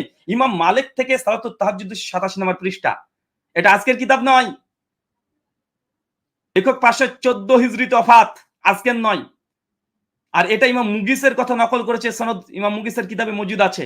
আর আমি বারবার বললাম, দেখেন এখানে ইমাম মালিকের ছাত্র, ইমাম মালিকের ছাত্র আসহাব বিন আব্দুল আজিজ আন মালিক, আমি এটা বারবার বলেছি যে ইমাম মালিকের ছাত্র, যেমন কারণ দেওবন্দি হানাফিরা মনে করে ইমাম মালিকের একজনই ছাত্র ছিল, মানে শুধু কাসিম ইবনুল কাসিম না, আরো অনেকগুলো ছাত্র ছিল। তার মধ্যে একজন, একবার রেজাল শাস্ত্রের তর্জমাগুলো দেখে নিবেন, ইমাম মালিকের ছাত্রের মধ্যে দেখে নিবেন এখানে আসহাব বিন আব্দুল আজিজ আছে না নাই। উনি বর্ণনা করেছেন মালিক, যে তিনি মালিক থেকে শুনেছেন। তারপরে আমি এই ইবারতটা দিয়েছিলাম যে আল্লাযী আখাযা বিহা নাফসি ফি কিয়ামে রমাদান হুয়াল্লাযী জামা, যে ওমর বিন খাত্তাব তিনি যেটাকে গ্রহণ করেছেন, যেটাকে নিয়েছেন, এবং ওমর বিন খাত্তাব যে জামা একত্রিত করেছেন, সেটা ওমর বিন খাত্তাব মানুষকে যার উপরে একত্র করেছিলেন, আলাইহিন নাস মানুষদেরকে, ইহিদা আশরাতা রাকাতান, সেটা হচ্ছে 11 রাকাত। তারপরে তিনি বলছেন ওয়াহুয়া সালাতি রাসূলুল্লাহ সাল্লাল্লাহু আলাইহি সাল্লাম, এটা যেমন ওমর জমা করেছিলেন ঠিক এই 11 রাকাতই এটা আল্লাহ রাসূলের সালাত ছিল। বারবার তিনি বলছেন যে ইমাম মালিক নিজে হাদিস বর্ণনা করলেন, কিন্তু নিজে রিয়াত তিনি গ্রহণ করলেন না। কে বলে গ্রহণ করছে না? তিনি নিজে গ্রহণ করেছে 11 রাকাতের কথা, স্পষ্ট ইমাম মালিকের ছাত্র স্বয়ং বর্ণনা করছে, এখানে স্পষ্ট লেখা আছে। তারপরে কথাটা চমৎকার, তারপরে কথা কি লিখেছে, হানাফি মাযহাব ওসামা সাহেবের এবং হানাফিদের একদম মুতর জবাব দিয়ে ছেড়ে দিয়েছে। কি বলছে দেখেন, ওয়ালা আদরি, এই কথা বলছে যে এটাই রাসূল সাল্লাল্লাহু আলাইহি সাল্লাম ছিল 11 রাকাত এবং ওমর এতেই জমা করেছে, এটা ইমাম মালিকের মত। তারপরে হচ্ছে ওয়ালা আদরি, মানে আমি জানি না। মান আহাদাসা হাযা রুকুই কাসিরান, মানে এর পরে 11 রাকাতের পরে যে অধিক রাকাত মানুষ যে পড়ছে, ইমাম মালিক বলছেন আমি জানি না যে এরা কোথা থেকে পেল। এটা ইমাম জুরির কল নয়। দলিল সহ নামাজের মাসাইলে আর রাকাতে তারাবিতে শেখ আলবানী রাহিমাহুল্লাহ সালাতুত তারাবিতে ইমাম জুরির একটা কল নকল করেছিল যে এই কথাটা ইমাম জুরি বলেছে। আর ইমাম জুরি যেহেতু মালিকি মাযহাবের না, তিনি শাফি মাযহাবের, তার জন্য অভিযোগ করে বাতিল করে দিয়েছে যে না, মালিকি মাযহাবের কোনো ফতোয়া দেখাতে হলে মালিকি মাযহাব থেকে দেখাতে হবে। ওই জন্য ইমাম জুরির কলটা আমি নকল করিনি, আমি করেছি ইমাম আশাব আর বিন আব্দুল আজিজের কথা। ইনি স্বয়ং ইমাম মালিকেরই ছাত্র আলহামদুলিল্লাহ, আর তিনিই বর্ণনা করছেন, একদম সহি সনদে বর্ণনা করছে। লোকাল করে দেখা ইমাম মুগিসের কিতাব থেকে সনদ আর ডিটেল দেখানো যেতে পারে। তারপরে দেখেন এখানে ইমাম মালিক বলছে ওয়ালা আদরি, আমি জানি না, ওয়ালা আদরি মানে হাদাসা হাজা, মানে এরপরে যে মানুষ অতিরিক্ত যে নামাজ পড়ছে, কে 36, কে 39, কে 41, কে 20 রাকাত তারাবি পড়ছে, আমি জানি না এই রাকাত কোথায় পেল। কিন্তু উমর বিন খাত্তাব তিনি মানুষকে জমা করেছিলেন 11 রাকাতে, এবং এটাই ছিল আল্লাহ রাসূলের সালাত। এটা ইমাম মালিকের কল, বুকে দম থাকলে এটাকে খণ্ডন করুক, সেদিন খণ্ডন করেনি। আর সাধারণ আমজনতা তারা বুঝে না, তারা আমজনতা বুঝে না, এই জন্য মানে ফাঁকা ফিল্ডে গোল দিয়ে চলে যাচ্ছে। আর আহলে সুন্নাত ওয়াল ওটাই চেয়েছে যে ফাঁকা ফিল্ডে গোল দিব, তার জন্য কে প্রথমে কথা বলবে এটা নিয়ে তিনি মারামারি বাজি দেওয়ার চেষ্টা করেছিলেন। ইমাম মালিক থেকে এই কলটা দেওয়ার পরে আবার ইবনুল কাসিমের কলটা দিয়েছি। যদি ইবনুল কাসিমের একটা রিওয়ায়াত আছে 36 রাকাতের, তো ওখানে আমি বলেছিলাম যে 36 রাকাত ইমাম মালিক তিনি পড়েছেন বা 20 রাকাত পড়েছেন, আসমানের নিচে জমিনের উপরে এমন কোন রিওয়ায়াতই মজুদ নেই। বরং ইমাম মালিক রাহিমাহুল্লাহ ইবনুল কাসিমের পুরো ইবারত কি আছে দেখেন, পুরো ইবারত কি বলছে। ইমাম মালিকের সময়ে অনেক মানুষ তারা 36 রাকাত নামাজ পড়তো। 36 রাকাত ইমাম মালিকের সময়, ইমাম মালিক রাহিমাহুল্লাহর সময়ে। আর সেই সময়কার বাদশাহ, দেশের শাসক ইমাম মালিকের একটা পত্র পাঠায় যে অনেক মানুষকে দেখছে 36 রাকাত নামাজ পড়ছে, তো এই বিষয়ে তাদেরকে আমি কি আদেশ করব, নামাজ কি কমিয়ে দিব? ইমাম মালিক তখন এই কথা বলছেন যে না, কমানোর দরকার নেই, যেহেতু এটা নফল নামাজ, মানুষ পড়ছে, পড়তে দেন, কোনো সমস্যা নেই। এই কথা বলার পরে ইমাম মালিকের স্বয়ংকলে ইবনুল কাসিম, ইনি ইমাম মালিকের স্বয়ং ছাত্র, যেটা হানাফিরা দলিল দেয় কিন্তু অর্ধেক দেয়, পুরোটা দেয় না। আমি পুরোটা নিয়ে এসেছি এবং লাল নিচে দাগানো আছে দেখেন। ও আখতারা, ইফতারা আখতারা এটা নিয়ে অনেক মানে ঝামেলা করতে চেয়েছে যে আরবি ইবারত। আমি তো আগে বলেছি যে আমি ইবারতে আমি কাঁচা, কারণ আমি যেহেতু মাদ্রাসার একাডেমিক্যালি ছাত্র না, কিন্তু আমি যে দলিল নেব দলিল পরে অভিযোগ করে খণ্ডন নেই। আমি অশুদ্ধ পড়ছি, আপনি শুদ্ধ দলিল করে দেখতে পাচ্ছেন, তাই না? তারপরে বলছেন হুয়া নাফসিহি ইহদা আশারাতা রাকা, বলছে মানুষ সেটা পড়ছে, কিন্তু আমি ইমাম মালিক ফি নাফসি, আমি 11 রাকাতকেই আমি নির্ধারণ করেছি। মানুষ তার নফল নামাজকে 36 পড়বে, কে 39 পড়বে, কে 41 পড়বে, এটা দেখার দরকার নাই। আরে আহলে সালাত এটাই বলে যে তারাবিস নফল নামাজ 8 রাকাতে উমর আদেশ দিয়েছে, নবী 8 রাকাতে আদেশ দিয়েছে। মানুষ তারপরে কে 20 পড়ছে, কে 40 পড়ছে, কে 60 পড়ছে, এটা তাদের ব্যাপার, এটাকে আমরা বেদাত ফতোয়া লাগাই না।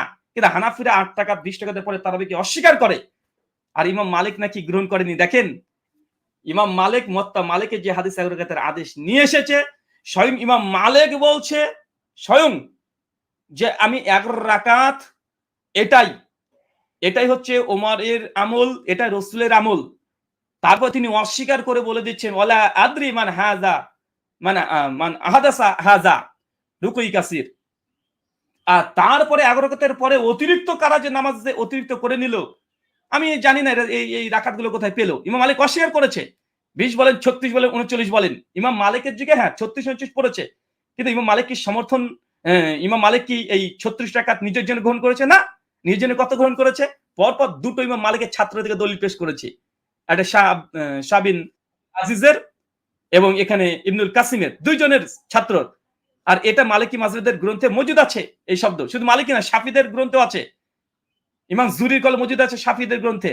তারপরে বলেছিলাম যদি ইমাম এই কথাই বদরুদ্দিন আইনি হানাফি দেওবন্দি সহিহ বুখারী ব্যাখ্যা গ্রন্থে তিনি ইমাম মালিক থেকে কলটা নকল করেছে, স্পষ্ট যে মালিক নাফসিহি, মালিক নিজের জন্য যেটা এখতিয়ার করেছে সেটা হচ্ছে 11 রাকাত। এটা স্পষ্ট বদরুদ্দিন আইনি তিনিও স্বীকার করে নিয়েছেন।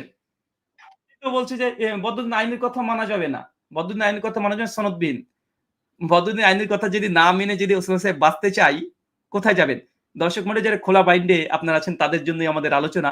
মানুষকে আমরা হকটা প্রচার করার উদ্দেশ্যে বলি। দেখেন ইমাম মালিক তিনি নিজের জন্য 11 রাকাতে গ্রহণ করছেন, মুয়াত্তা মালিকের 11 রাকাতের রিওয়ায়াতই তিনি নিয়ে আসছেন। ইমাম মালিকের ছাত্র বলছে না, ইমাম মালিক 11 রাকাতে গ্রহণ করেছে এবং বলেছে যে 11 রাকাতের অধিক নামাজ কারা যে শুরু করলো এই বিষয়ে ওয়ালা আদরি, এই বিষয়ে আমি জানি না যে এরা এত রাকাত কোথায় পেল। সেই ইমাম মালিক বলছে এটা হানাফিদের গ্রন্থে আছে, শাফিদের গ্রন্থে আছে, মালিকিদের গ্রন্থে আছে। তারপরে মানতে নারাজ, এরা হক গ্রহণ করবে? আশা করতে পারেন? এই যে দেখালাম। তারপর উনি বললেন যে দেখেন ইমাম তিরমিজি তো বলছে, ইমাম জালালউদ্দিন সুয়ুতী তিনি বলছেন যে অধিকাংশ উলামারা 20 রাকাত তারাবি তারা পড়েছে। আমি পাল্টা ইমাম কুরতুবীর কল ওইখানে দিয়ে দিয়েছি। যে ইমাম কুরতুবী তিনি বলছে কাসির মিনাল আহলিল ইলম ইহদা আশারাতা রাকা, যে অধিকাংশ উলামারা 11 রাকাত তারাবিকে গ্রহণ করেছে। ইমাম কুরতুবী নিজে বলছে, ইমাম কুরতুবীর সঙ্গে নিজে বলছে, এখানে আরবি স্ক্রিন শর্টস আমি আরবি ইবারত পড়ে দেখিয়ে দিয়েছি ভাঙা ভাঙা কণ্ঠে, জানি না তারপর মানুষকে হক জানানোর জন্য, কারণ আমি জানি আমার দুর্বলতা থাকতে পারে, অনেক আলেম ওলামা এই আলোচনাটা শুনবে, অন্তত এই দলিলগুলো তাদের কাছে যেন পৌঁছে যায়, তারা সুন্দর করে ঢং করে আরবিগুলো পড়ে তার জন্য বুঝতে পারে যে আহলে হাদিসরা কোনো বাতিলের পক্ষে নেই, একদম মজবুতের দিকে আছে। এটা আমার দুর্বলতা দিয়ে মাসালাকে ভুল প্রমাণ করা এটা অসম্ভব, এটা উদুর পিণ্ডি বুদুর ঘাড়ে চাপানো, এটা মানুষ আজকে বুঝে নিয়েছে। তো সম্মানিত দর্শক মন্ডলী, ওনাদের মূল যে দাবিটা ছিল যে মুজতারিব, এটাকে খণ্ডন করে দিয়েছি, মুতোর জবাব দিয়েছি। এটা খণ্ডন করার হিম্মত তাদের নেই, এদের খণ্ডন করার হিম্মত নেই, শুধু উল্টোপাল্টা বলতে পারবে।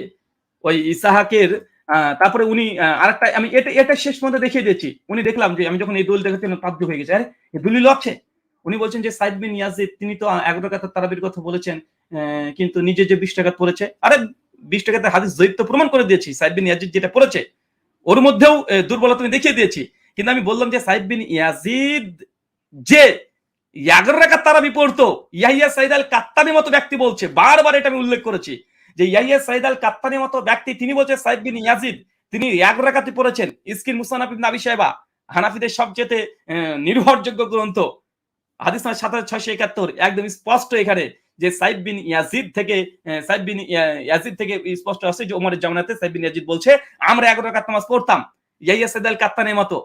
উনি যে অভিযোগগুলো হচ্ছে প্রত্যেকটা জবাব পাই টু পাই দিয়েছি, কিন্তু আলোচনা মাথার উপর দিয়ে চলে গেছে, কারণ উনি ভাবছে যে জেলার ছাত্র ইয়ার কতটুকু উসুলে হাদিস বা বুঝবে, কতটুকু হাদিস বা নিয়ে আসতে পারবে, তার জন্য প্রিপারেশন না নিয়ে এসে একটা খাতা নিয়ে বসে আছে আর পানি আরামসে পানি খাচ্ছে, কিন্তু বেচারা এসে দেখছে যে সাগরের মধ্যে ডুবে হাবুডুবু খাচ্ছে।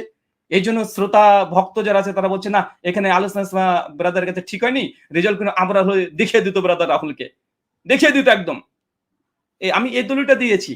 উনি বলছেন যে সাইদ বিন ইয়াজিদ নাকি 20 টাকা তারাবি পড়েছে, আমি জয়ীফ স্ট্যান্ড ওখানে প্রমাণ করে দিয়েছি যে সনদের মধ্যে ইনকাত আছে, ওটা মুনকাতের সনদ, অভিযোগে জবাব দিতে পারেনি। কিন্তু পরবর্তী সময় বললাম যে ইহাই সাইদ আল কাত্তানির মতো ব্যক্তিও তিনি রিয়াদ করছেন, যে তিনি বলছেন যে সাইবের জামানাতে সাইব রাদিয়াল্লাহু তাআলা আনহু তিনি 20 টাকার তারাবি নাই 11 রাকাত পড়েছেন, একদম মুসনাদ ইবনে আবি শাইবাতে দলিল স্পষ্ট মজুদ আছে।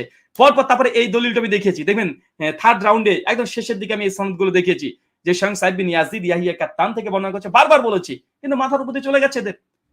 আলিসুন ওসামার মূলত 4টা অভিযোগ ছিল মুয়াত্তা মালিকের। এক, এই হাদিস মুজতারিব, কেন মুজতারিব, দাউদ বিন কায়েস আর মোহাম্মদ বিন ইসহাক, আমি এটাকে খণ্ডন করে দিয়েছি। 2, বলে মুয়াত্তা মালিকের হাদিসটা মানসুখ হয়ে গেছে, আগে আদেশ দিয়েছিল পরে বিশেষ দিয়েছে, এটা খণ্ডন করেছিলাম দলিল নামাজের মাসালা থেকে, যে উমারের আদেশ ছিল 11 রাকাত, মানুষ পরে 20 পড়েছে, কে 36 পড়েছে, কে 39, কে 41, আরে তারা পড়েছে, তার জামানায় পড়েছে, উমরের আদেশে হয়েছে, এটা প্রমাণ করতে পারি, এটা জব দিয়েছি। তারপর বললেন যে ইমাম মালিক তিনি 11 রাকাতের বর্ণনা করছেন, কিন্তু তিনি তো নিজেতে 11 রাকাত গ্রহণ করেনি, এটাও দেখিয়েছি যে ইমাম মালিক তিনি 11 রাকাতই গ্রহণ করেছে, 20 রাকাত গ্রহণ করেনি ইমাম মালিক, সেই সনদে কিছু প্রমাণ নেই যে 20 রাকাত গ্রহণ করেছে। হ্যাঁ, 36 কথা কিছু জায়গাতে পাওয়া যায়, ইমাম মালিক গ্রহণ করেছে এমনটা নয়। ইমাম মালিককে বলেছে যে 36 রাকাত নামাজ পড়ছে, আমি কি এটাকে কমিয়ে দেবো? ইমাম মালিক বলছে না, পড়ার দরকার নেই, তবে আমার জন্য আমি 11 রাকাতই নির্ধারণ করছি, ওরা 36 পড়ছে পড়ুক, কিন্তু কোথা থেকে যে এত রাকাত তারা আমদানি করলে এটা আমার জানা নাই। তারা যেহেতু নফল নামাজ 36, 40, 50, 60, 100 পড়তে পারে, ইমাম মালিক জাস্ট বলেছে শুধু 20 রাকাত না, যে 20 রাকাতের কথা না, 36 রাকাতের কথা আছে ওখানে, 20 রাকাতের সমর্থন না, 36 রাকাতের সমর্থন আছে, এটা বলেছি। তারপরে এদের মাথার উপর দিয়ে চলে গেছে, মাথার উপর দিয়ে।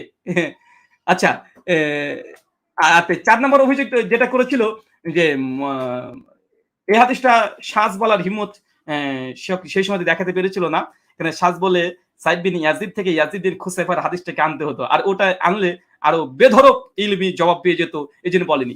আসলে আলোচনাটা যারা আমাদের আলোচনা পূর্বে তারপরে রাকাত সংখ্যা নিয়ে পক্ষে বিপক্ষে পড়েছে, তারা বুঝতে পেরেছেন যে ওসমান সাহেবকে কোথায় কোথায় ধরা হয়েছে আর তাকে কোথায় কোথায় জবাব দেওয়া হয়েছে। উনি একটা মুনকাতে হাদিস নিয়ে বসে আছে, মুনকাতে হাদিস সূত্র ছিন্ন,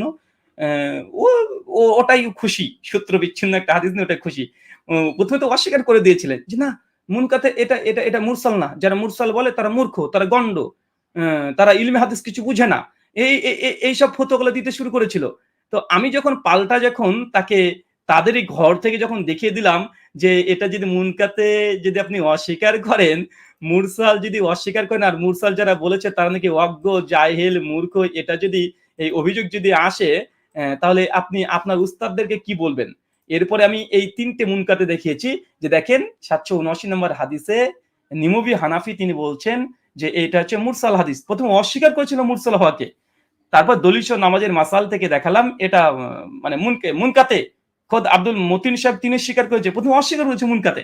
পরবর্তী সময়তে যখন একটা থাপ্পড় ইলমি থাপ্পড় পড়েছে তাদের ঘরের উস্তাদরাই, তখন সেটাকে মুরসালে মেনে নিয়ে এখন মুরসাল হাদিস হুজ্জাত, দলিল গ্রহণ করা যাবে, দলিল গ্রহণ করা উচিত, এগুলো দিয়েছে। আমিও পাল্টা জবাব দিয়েছিলাম মুস্তাহুল হাদিস থেকে যে পরিষ্কার এখানে ইজমা দাবি করা হয়েছে যে মুনকাতে হাদিস উলামাদের মধ্যে ঐক্যমত আছে এটা যঈফ।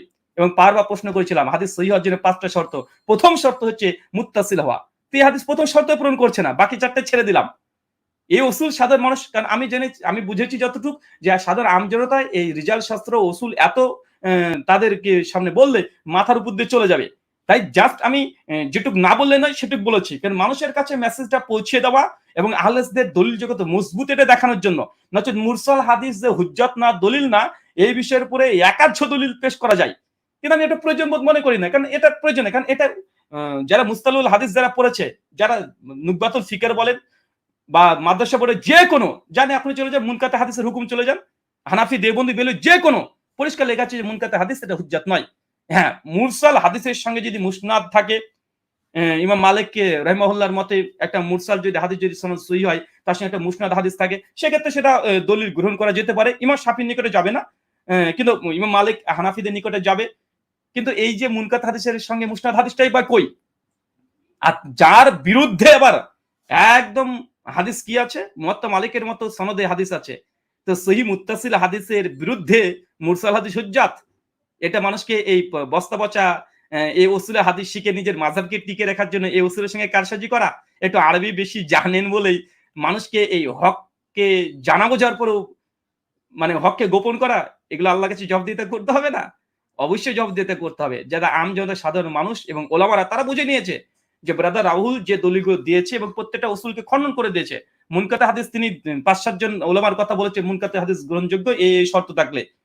কিন্তু প্রত্যেক জায়গাতেই মুরসাল হাদিসের সঙ্গে কমপক্ষে একটা মুসনাদ হাদিস তো দিতে হবে রে ভাই। মুসনাদ হাদিস কই ২০ টাকার তারাবির পক্ষে? মুসনাদ কোথায় এসেছে যে ওমর ২০ টাকাতে আদেশ করেছে? নাই, দিতেও পারেনি। বারবার অনুরোধ করেছি যে হুজুর ৩টে রাউন্ড চলে যাচ্ছে, একটা মুত্তাসিল হাদিস দেন ২০ টাকাতে পক্ষে।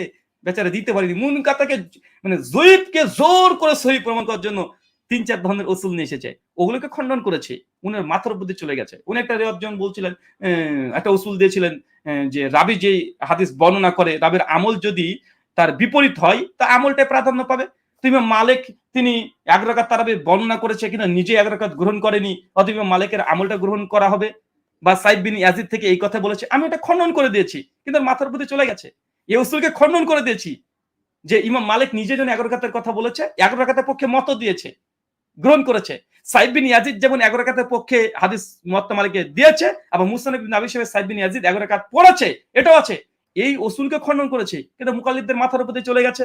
কেন আমি তো আরবিতে বলিনি, আমি বাংলাতে বলেছি। তাই আমি বাংলাতে বলে তো হবে না। আর বাঙালি যারা আমাদের বাঙালিদেরকে দেখা যায় ২-৪ পৃষ্ঠা যদি আরবিতে সুন্দর করে গালিগালাজ খিস্তি লিখে দেওয়া হয়, রাস্তায় রেখে দেওয়া হয়, তুলে পকেটে দিয়ে মুখে চুমু খেয়ে বাড়িতে সুন্দর করে সাজিয়ে-গুছিয়ে রেখে দেবে। মানে আরবি বললে এরা ভাবে আরে বাপরে বাপ! আরবি বলেছে মানে এ অনেক বড় আল্লামা। একে যদি আরবিতে যদি ভাগবত গীতা যদি তুলে দেওয়া হয়, ওটা কিরাত করে নামাজে হয়তো পড়তে শুরু করবে। বাঙালির তো এই অবস্থা। মানে যেহেতু সে আরবি বলেছে তাই সে সবকিছু বলে দিয়েছে, উসুল সব বলে দিয়েছে। ব্রাদার হল যেহেতু বাংলা কিছু আমি অনেক আরবি দেখিয়েছি, আর আমি আরবি দুর্বলতা, জেনারেল শিক্ষিত। এটা গর্ব করে বলে এই মুকাল্লিদদের সামনে এসেছি। আর জেনারেল শিক্ষিত ছাত্র একজন তার কাছে এসে দেওবন্দীদের যিনি শাইখুল হাদিস ওসামার মতো ব্যক্তি এরকম নাজেহাল অবস্থা, এটা দেওবন্দি অনেকে স্বীকার করে নিয়েছে। তার জন্য ডিবেটের আগে লুৎফর রহমান ফারাজি বলেন, তারপরে অনেক ওলেমারা ওসামার পক্ষে দোয়া খায়রাত অনেক কিছু পোস্ট করেছে, কিন্তু বিতর্কের পরে কেউ পোস্ট করছে না। লুৎফর রহমান ফারাজিকে দেখলাম যে তিনি পোস্ট করেছেন, কিন্তু ডিবেট নিয়ে কিছু বলেনি। সিলসাতুজ জাহাবে আমি শব্দ জাহাব শব্দ বলছি, সিলসাতুজ জাহাব বলেছি, এই শব্দের মধ্যে একটু ভুল ভালো হয়েছে, ওই আরবি নিয়ে পড়ে আছে, কিন্তু ডিবেট নিয়ে কোনো কথা বলার মতো হিম্মত তারও হয়নি, কারণ তারও সব মাথার উপর দিয়ে গিয়েছে মনে হয় যে জব লিখবে। রেজাল্ট করে আবরার যেদিন ডিবেট হয় সেদিন রাত্রে ফেসবুকে পোস্ট দিয়ে দিলেন যে ডিবেট তিনি শুনে তিনি বিস্তারিত মন্তব্য জানাবেন। প্রায় ৩৬ ঘন্টা হয়ে যাচ্ছে, এখন মধ্যে কোনো মন্তব্য জানাই নাই। শামসুদ্দোহা আশরাফি উনি তো অনেকটাই মিসকিন এই বিষয়ের উপরে, উনি কয়েকটা কথা লিখেছেন, তাছাড়া তার পক্ষে লিখেছে এরকম কিছু দেখা যাচ্ছে না। তো এইখানে মুনকাতে হাদিস যে হানাফিদের নিকটেও যে জয়ীফ, আমি সেই মুসলিমের কথা দিয়েছি যে মুহাদ্দিসদের একমত মুনকাতে হাদিস এটা জয়ীফ হয়, মুহাদ্দিসরা একমত। আর তারপরে কিছু অসুল আছে, মাযহাবীদের বিভিন্ন রকম রসুল আছে, মুরসাল হাদিস কখন কখন হুজ্জত হতে হয়, মুরসাল যদি মুসনাদের সঙ্গে মিশ্রিত হয় তাহলে সেটা হুজ্জত হতে পারে। অনেকগুলো শর্ত আছে, কিন্তু সেই শর্তগুলো কি পূরণ করে?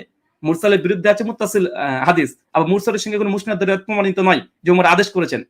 যেটা আছে আবুল আলিয়া থেকে যে দলিল দিয়েছে ওটাও আমি দেখেছি, আবু জাফর রাজি উনি মানে হানাফিদের নিকটে মিথ্যুক এবং কাজদাবের দলিল দিয়ে তারা দলিল পেশ করতে চেয়েছে। তো এই অসুলগুলোকে খণ্ডন করা হয়েছে, কিন্তু বেচারাদের মাথার উপর দিয়ে চলে গেছে। ওদের তিনটে অসুল মূলত ছিল। এক, মুনকাতে হাদিস গ্রহণযোগ্য, এটা আমি পাল্টা জবাব দিয়ে দিয়েছি। ২ নম্বর ওরা বলতে চেয়েছিল যে রাবি যে আমল করে সেটাই গ্রহণযোগ্য হবে, রাবির রিওয়ায়াত গ্রহণযোগ্য হবে না। আমি দেখেছি ইমাম মালিক এবং সাইদ বিন ইয়াজিদ দুজন ১১ রাকাতের পক্ষে বলেছে, সাইদ বিন ইয়াজিদ ১১ রাকাত পড়েছে, আর সাইবের ২০ রাকাত যে পড়েছে এই মর্মে হাদিস যায়িফ দেখে দিয়েছি। এতে মাথার উপর দিয়ে চলে গেছে। হ্যাঁ, সর্বশেষ দুর্বল হাদিস হলেও যদি ওলামারা মুতাওয়াতির যদি আমল দ্বারা প্রমাণিত হয়, আমল যদি থাকে, তাহলে দুর্বল হাদিসের সহি হয়ে যায়। একদম দুর্বল হাদিস তখন সহি হয়ে যায় যদি বাপদাদা পুরুষদের এই আমলটা চলে আসে। এই মানে এই ওসুল মুহাদ্দিসদের ইজমাই ওসুল না। মুরসাল হাদিস হুজ্জত এটা ইজমাই ওসুল না। কিন্তু আমি যে ওসুল নিয়ে কথা বলেছিলাম যে হাদিস সহি হওয়ার জন্য মানে একটা শর্ত, প্রথম শর্ত যে মুত্তাসিলা, এটা ইজমাই শর্ত। তাহলে আমাদের এখন ওসুল নিয়ে ডিবেট করতে হবে, আলোচনা সামাকে, যে মুরসাল হাদিস কোন সময়তে হুজ্জত। যদি হাদিস যঈফ হয় আর ওলামাদের যদি আমল থাকে, যদি উম্মতের আমল থাকে, সেই হাদিসগুলো সহি বলা যাবে কি যাবে না, এটা তো ওসুলের বাহাস হয়ে গেল। আমি তো ওসুলটাকে মানে জবাব দিয়েছি ছোট ছোট করে, কিন্তু রাকাতের উপরে বেশি নির্ভর করেছি। কেন? কারণ এই ওসুলগুলো এটা ইজমাই ওসুল না।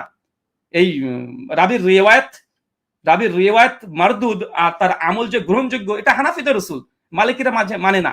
তার একটা জ্বলন্ত দলিল দিয়ে দিই, দেখেন মুয়াত্তা মালিকে নামাজের তাকবীর দেওয়ার পরে বাম হাতে পরে ডান হাত রাখার হাদিস সাল বিন সাদ্দিক ইমাম মালিক তিনি নকল করছেন মুয়াত্তাতে, কিন্তু ইমাম মালিকের নিজের আমল হাত ছেড়ে দেওয়া। তাহলে কি বলবেন? রিওয়ায়াত ইমাম মালিক করছেন কি মুয়াত্তার মধ্যে যে হাত বাঁধতে হবে, এটা সাল বিন সাদ্দের হাদিস নকল করছে, কিন্তু ইমাম মালিকের আমলকে হাত ছেড়ে দেওয়া। তো রাবির যদি আমল যদি হুজ্জত হয় তাহলে হাত ছেড়ে দিতে হবে আপনাকে, রিওয়ায়াত বাতিল হয়ে যাবে। যেমন ইমাম ইবনে কাইয়্যিম রাহিমাহুল্লাহ তার অনেকগুলো গ্রন্থে এই সমালোচনা করেছে যে রাবির রিওয়ায়াত গ্রহণযোগ্য না রাবির মানে আমল গ্রহণযোগ্য। এটা হানাফিদের নিকটে তার রিওয়ায়াত গ্রহণযোগ্য নয়, বরং তার আমলটা গ্রহণযোগ্য। কিন্তু আহলে হাদিস শাফি হাম্বলি এদের নিকটে তো না। তো যে উসুলগুলো নিয়ে তিনি আলোচনা করেছেন, এই উসুলগুলো প্রত্যেকটা বিতর্কিত।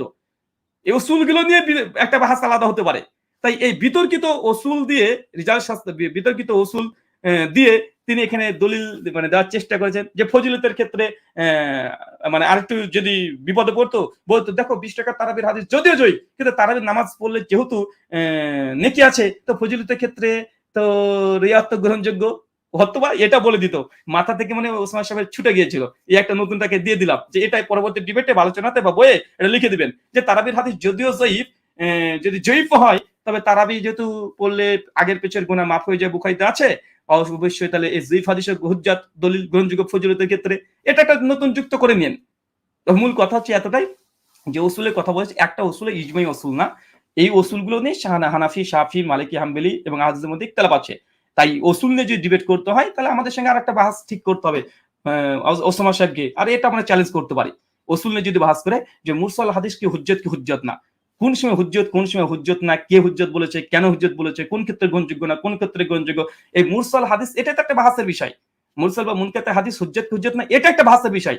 সালাফ থেকেই বিতর্ক চলে আসছে যে মুরসাল হাদিস আমরা গ্রহণ করবো কি করবো না, আর যদি গ্রহণ করি কোন কোন শর্তে করবো, কোন কোন শর্তে করবো না। মুরসাল হাদিসের বিরুদ্ধে যদি মুত্তাসিল হাদিস থাকে আর সরাসরি যদি হুকুম যদি বিরোধ ঘটে, সেই সময় মুত্তাসিল হুজ্জত হবে কি হবে না, এটা একটা আলাদা বাহাসের বিষয়। তারপর আমি এখানে চারখানা জাস্ট দেখিয়ে দিয়েছি এবং একটা ইলজামি জবাব হিসেবে দলিল নামাজের মাসালা থেকে দেখেছি জাহালের একটা দলিলকে মুরসাল হওয়ার কারণে বাতিল করে দিয়েছে। আজ থেকে আপনারা তাহলে ফতোয়া দিয়ে দিতে হবে বুকের পরে হাত বাঁধা তাউসের যে আবু দাউদের যে হাদিস 759 নম্বর হাদিস, এটা মুরসাল। আর মুরসাল হাদিস যখন হুজ্জাত দলিল গ্রহণযোগ্য, তাহলে এই হাদিস আপনারা সহি মেনে নেন, বুকের পরে হাত বাঁধার ডিবেটের দরকার নেই। হ্যাঁ, এই দেখেন, এই যে দেখলেন আজকে যেদিন বুকের পরে হাত বাঁধা নিয়ে ডিবেট হবে, সেদিন ডাইরেক্ট অস্বীকার করে দিবে যে মুরসাল হাদিস গ্রহণ করবে না, তারা বুকের পরে বিষ খেয়ে মরে যাবে। সেই দিন তাউসের এই হাদিসকে তারা হুজ্জাত দলিল গ্রহণ করবে না। কেন? কারণ এদের মধ্যে আমি যা দেখেছি যে ইনসাফ বলে কিছু নেই, এক এতাদাল নেই, তাকওয়া নেই, অনর্গল মিথ্যা কথা বলতে পারে, আরবির দোহাই দিয়ে সাধারণ মানুষকে ধোকা দিতে পারে, এটাই চলছে। যদি মুরসাল হাদিস যে তারাবির ভাষায় যদি তারা হুজ্জত মনে করে, তাহলে ভাই তুমি বুকে পরে হাত বাঁধার হাদিস কেন জয়ীফ বলে বাতিল করে দাও তোমাদের বই, যেমন করেছে। বারবার বলে তাউসের হাদিস আবু দাউদের মুরসাল মুরসাল করে চিৎকার মারে, অবশ্যই দলিল না, গ্রহণ না। হ্যাঁ, আমরা বলি যে আবু দাউদের যে মুরসাল বুকের উপরে হাত বাঁধার হাদিস, এর মুসনাদ আছে, মুসনাদ আহমদের মুসনাদ সনদ মজুদ আছে। এই জন্য এটা শাহিদ হিসেবে পেশ করে আবু দাউদের হাদিসটাকে আমরা চতুর্থ দলিল হিসেবে পেশ করি। প্রথম দলিল নাই, কিন্তু তারাবির বাহাসে প্রথম দলিল মুনকাতে। আরে ভাই একটা মুসনাদ তো দেবে, মুসনাদ দেয় নাই। তো যাই হোক, আমি ডিবেটে মনে করেছিলাম যে এইসব অসুলগুলো নিয়ে যদি আমি বিতর্কিত করতে যাই, কারণ এই অসুল নিয়ে তখন আমাদের উনি একটা অসুল দেবেন, আমি একটা অসুল দেবো, কারণ অসুল নিয়ে বিতর্ক আছে। ওনার পক্ষেও ডজন খানিক মুহাদ্দিসের নাম নিয়ে আসতে পারে, আমিও নিয়ে আসতে পারবো। তাই এখন যদি বাহাস করতে হয় যে অসুল নেতার অসুল আগে ঠিক করা হোক। এই জন্য 2 বছর আগে আমি একটা ফেসবুকে পোস্ট করেছিলাম, ভিডিও আছে, যে হানাফিদের সঙ্গে ডিবেট করার জন্য ফিকহি বিষয় নিয়ে ডিবেট না করে অসুল নিয়ে ডিবেট করতে হবে। ক্ষেত্রে যে হাদিস আমলযোগ্য কি আমলযোগ্য না, এই বিষয়ে আগে বাহাস হয়ে যাক। মুরসাল হাদিস দলিলযোগ্য কি দলিলযোগ্য না, এই বিষয়ে আমল হয়ে মানে একটা ডিবেট হয়ে যাক। তারপরে তাদের এই দলিলগুলো সব জনসাধারণ এমনি বুঝে নিবে। আমি কমপক্ষে 2 বছর আগে আমার ভিডিওতে একটা আছে, দেখবেন বিদাতে হাসানা, এটা কি বৈধ না অবৈধ, এই একটা শিরোনামে আমার একটা আলোচনা আছে। ওইখানে আমি এই কথাগুলো বলেছিলাম প্রায় 2 থেকে 2.5 বছর আগে, যে হানাফিদের সঙ্গে ডিবেট, কেন আপনি যতই ডিবেট করেন না কেন, যে শেষে স্বীকার করে নিবে যে হাদিসটা যায়িফ, শেষে বলবে যে হ্যাঁ, কিন্তু যায়িফ তো ফজিলতের ক্ষেত্রে আমলযোগ্য। এখন আপনি কি বলবেন রে ভাই, যায়িফ মানতে চাস তুই, তা আমি আর কি বলবো, তুই মান যায়িফ, যায়িফ মানে তুই খুশি হোক। হ্যাঁ, আমি মুতামাকে সহি একদম হাদিস, যেটা মুস্তারিব না, যে 1400 বছরের মধ্যে 1200 বছরের ইতিহাসে কেউ বলেনি। আলিসুন ওসামা রিজাল করে আমাদের মতো 2-4 ব্যক্তি যদি বলে যায় এই হাদিস, হ্যাঁ সিলসিলাতুজ যাহাব, গোল্ডেন চেন, হ্যাঁ এই গোল্ডেন চেনের কাছে কিছুই না। মুকাল্লিদ তো গোল্ডেন চেন বুঝে না, শুধু স্ত্রীর গলার হার বুঝে নিয়েছে। অবাক, এইসব বাদরের গলাতে আমরা মালা পরাতে গিয়েছি। এখন কেউ যদি বলে যে যা হাদিস যায়িফ হোক, কিন্তু উম্মতের যেহেতু আমল আছে, তো আমাদের নিকটে উম্মতের এই আমল যেহেতু আছে, হাদিস যায়িফ হোক, মুয়াত্তা বুখারীতে হাদিস থাকগা, আমাদের দরকার নাই। বাপদাদা আমল করে আসছে আমাদের, এটাই আমাদের কাছে দলিল, এটাই আমাদের রসুল। এখন এটাই যদি তাদের পুঁজি হয়, তো এর সঙ্গে বিতর্ক করবেন কি রে ভাই? তাহলে হাদিস শাস্ত্র দরকার আছে আর? কেউ যদি বলে যে আমল আছে, এই জন্য হাদিস যায়িফ হলেও আমলযোগ্য, ওর বিরুদ্ধে যতই সে হাদিস থাক মানা যাবে না, তাহলে হাদিস শাস্ত্রকে, বইগুলোকে বন্ধ করে রেখে দেন, মাদ্রাসা বন্ধ করে দেন, এত ইলম চর্চা বন্ধ করে দেন, শুধু দেখেন যে বাপ দাদু কি আমল করেছে। বাপদাদা আমল করলেই যদি যায়িফ হাদিসও হুজ্জত হয়ে যায়, সহিহ হাদিস যদি বাতিল করতে হয়, তাহলে এখানে দরকার নেই মাদ্রাসা চালানোর, মাদ্রাসা চালানোর দরকার নেই, ইলমে হাদিস পড়ার দরকার নেই। কি পড়বেন যদি আপনার যদি মানে এরকম যদি উসুল তৈরি করে রেখে দেন, ফজিলতের ক্ষেত্রে হাদিস যায়িফ, মুরসাল হাদিস যায়িফ। আরে ভাই, তাহলে এই মুরসাল হাদিস হুজ্জাত, ফজিলতের ক্ষেত্রে যায়িফ হাদিস হুজ্জাত। যদি হাদিস নিতান্তই দুর্বল হয়, হাদিস যদি নাও থাকে, বাপদাদার আমল আছে, সেটা হুজ্জাত। বেরলভিরা তো বলবে যে দেখো উম্মত এটা গ্রহণ করে নিয়েছে, নবীর নাম শুনে চোখে মুখে চুমু দেওয়া, উম্মত গ্রহণ করেছে। হাদিস যদিও জয়ীফ, আবু বকরের হাদিস, ইবনে আব্বাসের হাদিস জয়ীফ, 3টে হাদিস পাওয়া যায়, সনদ পাওয়া যায়, 3টে হাদিস জয়ীফ। তো বেরলভিরা তার জন্য তো এই সূত্র তারা ব্যবহার করে বলে যে যেহেতু এটা গ্রহণ করেছে এবং এটা ফজিলত আছে, অতএব তাহলে ফজিলতের ক্ষেত্রে জয়ীফ হাদিস হুজ্জাত, তা আমরা বেরলভিরা চোখে মুখে চুমু দেই। দেবন্দের এখানে বেদাত বলে, লজ্জা নাই এদের, আসলে এই কওমিদের লজ্জা নেই। কেননা এরা আরবিটা একটু ভালো পড়াশোনা করতে পারে, পড়তে পারে। বাঙালি মানুষ, ওই যে আমি আগে বলেছি 2-4 পৃষ্ঠা যদি গালিগালাজ খিস্তি খাওয়ার যদি আরবিতে লিখে দেয়, চুমু খেয়ে পকেটে পরে রাখবে, বাড়িতে একদম ঝুলে রেখে দেবে, আর ভাববে যে এখানে বরকত আসবে, দোকানে বেচা কেনা বেশি হবে। বাঙালি তো এটাই বুঝে, মুকাল্লিদ গুলো, যে মুকাল্লিদ গুলো আছে, এরা তো এই জাতি। তো এদের কাছে আপনি যেই আরবিতে যদি ওসমান যদি এসে 2-4টি যদি কবিতা বলে চলে যেত, ভাববে বাহ চমৎকার, ব্রাদারকে ঠিক সাইজ করে দিয়েছে, এটাই ভাববে কিছু ব্যক্তি আছে। কি বলছে এটা দরকার নাই, এই এটা বলেছে ওটা বলেছে, অনেক কিছু বলেছে। তো এটা হচ্ছে এই অবস্থা। বেরলভিদের অনেক আমল তাহলে, কারণ তিনি বারবার মুরসাল হাদিস হুজ্জাত বলেছেন, যায়িফ হাদিস গ্রহণযোগ্য, দুর্বল যতই থাক না কেন, যদি আমল থাকে উম্মতের মধ্যে, তাহলে সেটাকে হুজ্জাত গ্রহণ করে নেওয়া। তা বেরলভিদের অনেক আমল এমনি জায়েজ হয়ে যাবে, পৃথিবীতে বেদাত বলে কিছু থাকবে না, বেদাত বলে কিছু থাকবে না। আর হাদিস যায়িফ আর সহিহ এই তাহকিক নিয়ে বসার কোনো মানে যৌক্তিকতা নেই। কারণ সহিহ হাদিসেও দলিল, হাসান হাদিসেও দলিল, যায়িফ হাদিসেও দলিল, তারপরে ফজিলতের ক্ষেত্রে যায়িফ হাদিসের দলিল, মুনকাতা হাদিসের দলিল, মুরসাল হাদিসের দলিল। আবার হাদিস দুর্বলের নিম্ন স্তরের, কেন উম্মতের আমল আছে আমরা গ্রহণ করে নিব। তা হাদিস শাস্ত্র দরকার কি রে ভাই? এত হাদিসকে সহি, এই শর্ত পূরণ করে হাদিস সহি হয়, এই শর্ত না পূরণ করলে হাদিসটা সহিলি গয়রি হয়, এই হাদিস শর্ত পূরণ না করলে সহিলি জাতি হয়, এর চাইতে একটু কমে গেলে হাসান হয়, হাসান লি গয়রি হয়, হাসান লি জাতি হয়, এই কারণে সনদ মুনকাতি হয়, এর জন্য মুরসাল হয়, এর জন্য মওযু হয়। তো এত উসুলের কি দরকার রে ভাই? কারণ তোমার কাছে হাদিস মানেই দলিল, হাদিস মানেই যেহেতু দলিল, মুরসালও তোমার দলিল, মুনকাতও তোমার দলিল, জয়ীফ হাদিস যদি উম্মত আমল করে সেটাও তোমার দলিল। ওর বিরুদ্ধে যতই সহিহ হাদিস থাক, বুখারী মুসলিমে থাক, তাও যদি তোমার কাছে দলিল হয়, তো হাদিস শাস্ত্র পড়ে কি লাভ? আমি তো একটু বুঝতে পারলাম না রে ভাই। পড়েই বা কি লাভ? পড়িয়ে বা কি লাভ? পরীক্ষা নিয়েই বা কি লাভ? আর পরীক্ষায় পাস করানি বা কি লাভ? পরীক্ষায় ফেল করানো বা লাভ কি? ব্যবসা, এটা ব্যবসা, স্রেফ ব্যবসা।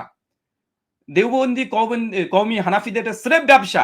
উলমুল হাদিসের বড় বড় ফ্যাকাল্টি খুলে বসে আছে, এটা স্রেফ তাদের ব্যবসা। এটা আজকের এই আলোচনা থেকে উম্মাত এটা বুঝে নিয়েছে। আর আমাদের এটাই দেখানো দরকার ছিল, যারা গর্ব করে বলে 20 টাকার তারাবি ওমর চালু করেছে, 8 টাকাতে কোনো আসমান জমিনের নিচে কোনো হাদিস নাই, 1284 পূর্বে কেউ 8 টাকা দাবি করেনি।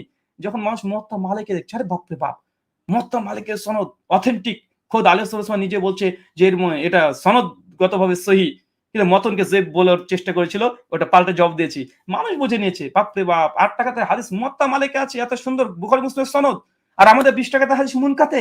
ওসামা 1.5 ঘন্টা 2 ঘন্টা আলোচনাতে এটা সহিহ প্রমাণ করতে পারলো না, শুধু বলছে বাপদাদা আমল করেছে তাই আমরা মানবো, জয়ীফ হাদিস মুরসাল হলে এটা হুজ্জাত। এই মানুষ বুঝে নিয়েছে, মানুষ অত অজ্ঞ না। মানুষ আজকের দিনে অত অজ্ঞ না, মানুষ এতটুকু বুঝে নিয়েছে যে হাদিসের দলিল মজবুতি কত।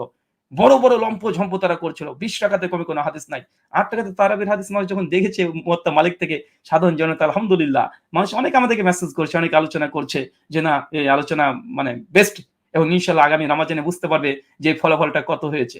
আর তারপরে যখন দেখছে যে জয়ীফ হাদিসকে তারা হুজ্জত গ্রহণ করছে, এর চেয়ে লজ্জাজনক কিছু আছে? আর কিছু নেই। আর আমি একটা কথাই বলি, এই হানাফিদের এই এটা ওই মাদ্রাসা খুলে বসে থাকা, এটা স্রেফ এদের ব্যবসা ছাড়া কিছু না। কেননা এই উলমুল হাদিস শেখাবে, কিন্তু শিখে লাভ কি রে ভাই? শিখে বলবে এই হাদিসটা জয়ীফ, তো জয়ীফ হয়েছে শুধু হুকুম বই পৃষ্ঠায় থাকলে হবে? এটা মুরসালে মুনকাতে মওযু এগুলো শুধু বই পৃষ্ঠাতে লিখে রেখেছেন, কিন্তু জয়ীফও আমল করবেন, সহিহ আমল করবেন, হাসানও করবেন, হাদিস নাই তাও আপনি আমল করবেন, বাপদাদা আমল করছে তাই। তাহলে এই এই এই ফ্যাকাল্টি খুলে লাভ কি? হাদিস উলমুল হাদিস ফ্যাকাল্টি খুলে লাভ কি? এত শাস্ত্রজ্ঞ বিজ্ঞ পণ্ডিত হয়ে বা লাভ কি? বড় বড় কিতাব পড়ানোর বা লাভ কি? লাভ একটাই, প্রতিষ্ঠান খুলে কিছু অর্থ উপার্জন করা। তাছাড়া তো আমি কিছু দেখতে পাচ্ছি না। আহলে হাদিসরা হাদিস তাহকিক করে, সহিহ বলে, সহিহ লি গয়রি বলে, হাসান বলে, হাসান লি গয়রি বলে, হাসান লি জাতিহি বলে, তারপর হাদিসকে মওযু, জয়ীফ এইগুলো তাহকিক গুলো করে যেন আল্লাহর নবীর বিশুদ্ধ হাদিসগুলো আলাদা থাকবে। জয়ীফ হাদিসগুলো এগুলো যেহেতু জয়ীফ, মওযু, মন গড়া, এগুলো আমল করা যাবে না। আল্লাহর নবীর বিশুদ্ধ দ্বীন মানার জন্য আমরা আমল করি, আমরা আহলুল হাদিসের উপর হুকুম লাগাই, হাদিস নিয়ে গবেষণা করি, মাদ্রাসা খুলি, করি, এরপরে পিএইচডি ডিগ্রি করি, কারণ সহিহ জয়ীফকে পার্থক্য করব, সহিহগুলো মানবো, জয়ীফগুলোকে রেখে দেবো, দরকার নেই, কারণ নবী থেকে প্রমাণিত নয়। আর হানাফিদের নিকটে তা না, না জয়ীফও দলিল, সহিহও দলিল, হাসানও দলিল, মাদ্রাসাগুলো লাভ করে ভাই, যা আছে পাইকারি হারে তোরা মান, যা যে হাদিসে নাই সেগুলোকে তোমরা বাপদাদা মানলে মেনে নাও, মিলাদ করতে থাকো, তোমার বাপদাদা আমল থেকে হয়ে আসছে, সবাই হালুয়া রুটি বাপদাদা থেকে হয়ে আসছে, খেতে শুরু করো, এত হাদিস দেখা তো দরকার নেই তোমাদের ভাই। সর্বশেষ যখন তোমাদের আশ্রয়স্থল এটাই যে উম্মত আমল করে চলে এসেছে, অবশ্যই এটা আমাদের গ্রহণযোগ্য, এটা আমার দলিল। অনেকে ইবনে কাইয়ুম থেকে দলিল দিয়েছে, ইবনে কাইয়ুম এই কথা বলেছে, ইবনে কাইয়ুম এখানে শর্ত লাগিয়েছে, এই মুকাল্লিদ গুলো এতটুকু বুঝে না। ইমাম জাহাবি শিয়ারুল আলমিন নুবালা থেকে অনেকে দলিল যে দেখো এই শর্ত, এই উসুলি ইমাম জাহাবি, ইবনে কাসির অনেকে দিয়েছে উসুলগুলো ভালো করে একবার পড়তে হবে মুকাল্লিদদেরকে। ইলমুল মুওয়াক্কানি এই শর্ত দেওয়ার পরেও ইবনে কাইয়িম রাহিমাহুল্লাহ অনেক ডিটেইল আলোচনা করেছে। সংক্ষিপ্ত বলে দিই যেন এটা মানে ঘাটতি না থাকে। আসলে যেমন একটা আমল যেটা পাওয়া যায় যে অজুতে বিসমিল্লাহ বলা, অজুর পূর্বে বিসমিল্লাহ বলা, এই মর্মে কোনো সহিহ হাদিস নাই। হাদিসের ভান্ডারে সহিহ কোনো হাদিস প্রমাণিত নয়, সহিলি গয়রিও নাই, সহিলি জাতিহি পর্যায়ে কোনো হাদিস পৌঁছায় না। এটা অধিকাংশ উলামাদের মত। ইমাম দারাকুতনি বলেন, ইমাম মুসলিম বলেন, ইমাম জাহাবি, ইমাম হাজার আসকালানি এবং হানাফিদের নিকটেও সহিহ কোনো রিওয়ায়াত পাওয়া যায় না, একদম বিশুদ্ধ হাদিস পাওয়া যায় না ওযুর পূর্বে বিসমিল্লাহ বলতে হবে। কয়েকটা হাদিস পাওয়া যায়, অনেকেই এই হাদিসটাকে কেউ হাসান বলেছে, হাসান লি জাতিহি বলেছে। যেহেতু হাসান লি জাতি নিয়েও ইখতিলাফ আছে, হাসান লি জাতিহি এটা দলিল গ্রহণ করা যাবে কি যাবে না এটা নিয়েও যেহেতু ইখতিলাফ আছে, তার জন্য এই হাদিস যেহেতু দুর্বল, মানে এটা নিশ্চিত এটা দুর্বল, ফিকহ হানাফির গ্রন্থে লেখা আছে যে বিসমিল্লাহ বলা এটা মানে দুর্বল জয়ীফ হাদিস। তো এক্ষেত্রে ইমাম ইবনে কাইয়িম রাহিমাহুল্লাহ এবং ইমাম জাহাবি সহ আরো ফোকাহা যারা ফকি প্লাস মুহাদ্দিস, তারা এখানে এই উসুলটা নিয়ে এসেছে। কি বলতে চাইছে দেখেন, হাদিস যেহেতু জয়ীফ কিন্তু উম্মত গ্রহণ করে নিয়েছে, আর বিসমিল্লাহ বলা এটা তো জায়েজ, যে কোনো ভালো কাজে বিসমিল্লাহ বলা যায়, কিন্তু হাদিস যেহেতু জয়ীফ কিন্তু এটা উম্মত এটা আমল করে চলে আসছে, অতএব এটা বিসমিল্লাহ বলাটা এটা হাদিস নাও যদি থাকে তারপর এটা গ্রহণযোগ্য অন্যান্য হাদিসের আলোকে, এটা একটা উসুল। যেমন বাচ্চা জন্মগ্রহণ করলে আজান দেওয়া, বাচ্চা জন্মগ্রহণ করলে আজান দেওয়া, এই মর্মেও হাদিস, যতগুলো হাদিস ভান্ডার আছে সবগুলো জয়ীফ। কিন্তু এই যে আজানের ব্যাপারে যেহেতু অন্য কিছু রিওয়ায়াত পাওয়া যায়, তাই মুতাওয়াতির আমল দ্বারা চলে আসছে, তাই কেউ যদি আজান দেয় এটা মুস্তাহাব, মুস্তাহাব প্রমাণ করার জন্য বা বৈধ প্রমাণ করার জন্য এরকম উসুল ইমাম ইবনে কাইয়্যিম আয-যাওযাই, ইমাম যাহাবি, ইমাম ইমাম হাজার আসকালানি বিভিন্ন জায়গায় উসুলটা নিয়ে এসেছে। তাহলে আলী হাসান ওসামা ভুল জায়গাতে প্রয়োগ করছে বারবার। আর এটা মানুষকে বোঝানোর চেষ্টা হচ্ছে, দেখো 20 টাকার তারাবি উম্মত ধারাবাহিকভাবে পড়ে চলে এসেছে। অতএব আমাদের কাছে দলিল জয়ীফ হলেও এটা আমাদের নিকটে হুজ্জত। আরে ভাই, এটা তো তখন হয় যখন এর বিরুদ্ধে কোনো সহিহ হাদিস থাকবে না। বিসমিল্লাহ অজুতে বলা এর বিরুদ্ধে কোনো সহিহ হাদিস নাই যে বলতে হবে না। এই জন্যই এই আমলটাকে জয়ীফ হলেও উলামারা এই উসুল নির্ভর করেছে। কানে আজান দেওয়া এরকম ডজন খানিক হাদিস আছে যেগুলো, যেমন বাথরুম পায়খানা ঘরে ঢোকার সময়তে বিসমিল্লাহ বলে ডান পা ঢোকা, বাম পা আগে ঢোকাতে হবে, এই মনে কোনো হাদিস নাই, সহিও নাই, জয়ীফও নাই, জালও পাওয়া যায় না। আমার ইলম মোতাবেক জাল হাদিসও নাই। বাথরুমে ঢোকার আগে বাম পা ঢোকাতে হবে, জাল হাদিসও নাই আমার জানা মতে এখন পর্যন্ত, আমার তাহাকিক। কিন্তু এটা যেহেতু উম্মত ধারণ করে নিয়েছে যে আল্লাহ নবী ভালো কাজে তিনি প্রথমে ডান দিক থেকে শুরু করতেন, খারাপ কাজ দিক থেকে শুরু করতেন, তো উম্মতের ওলামাদের এই ফতোয়া যে এটা করা এটাই বেশি সুন্নাহ, এটা মুস্তাহাব কাজ যে বাম দিকে বাম পাটা আগে ঢোকাবে বাথরুমে ঢোকার সময়। এটা কি এর বিরুদ্ধে কোনো হাদিস নাই, এই জন্যই উসুল। কিন্তু আলী হাসান ওসমান এই উসুলকে আম মনে করে নিল, উদুর পিন্ডি বুদুর ঘরে চাপিয়ে দিল, জনসন ভাবছে বাপ রে বাপ, তো উসুল দিয়ে দিয়েছে। এটা হচ্ছে সমস্যা।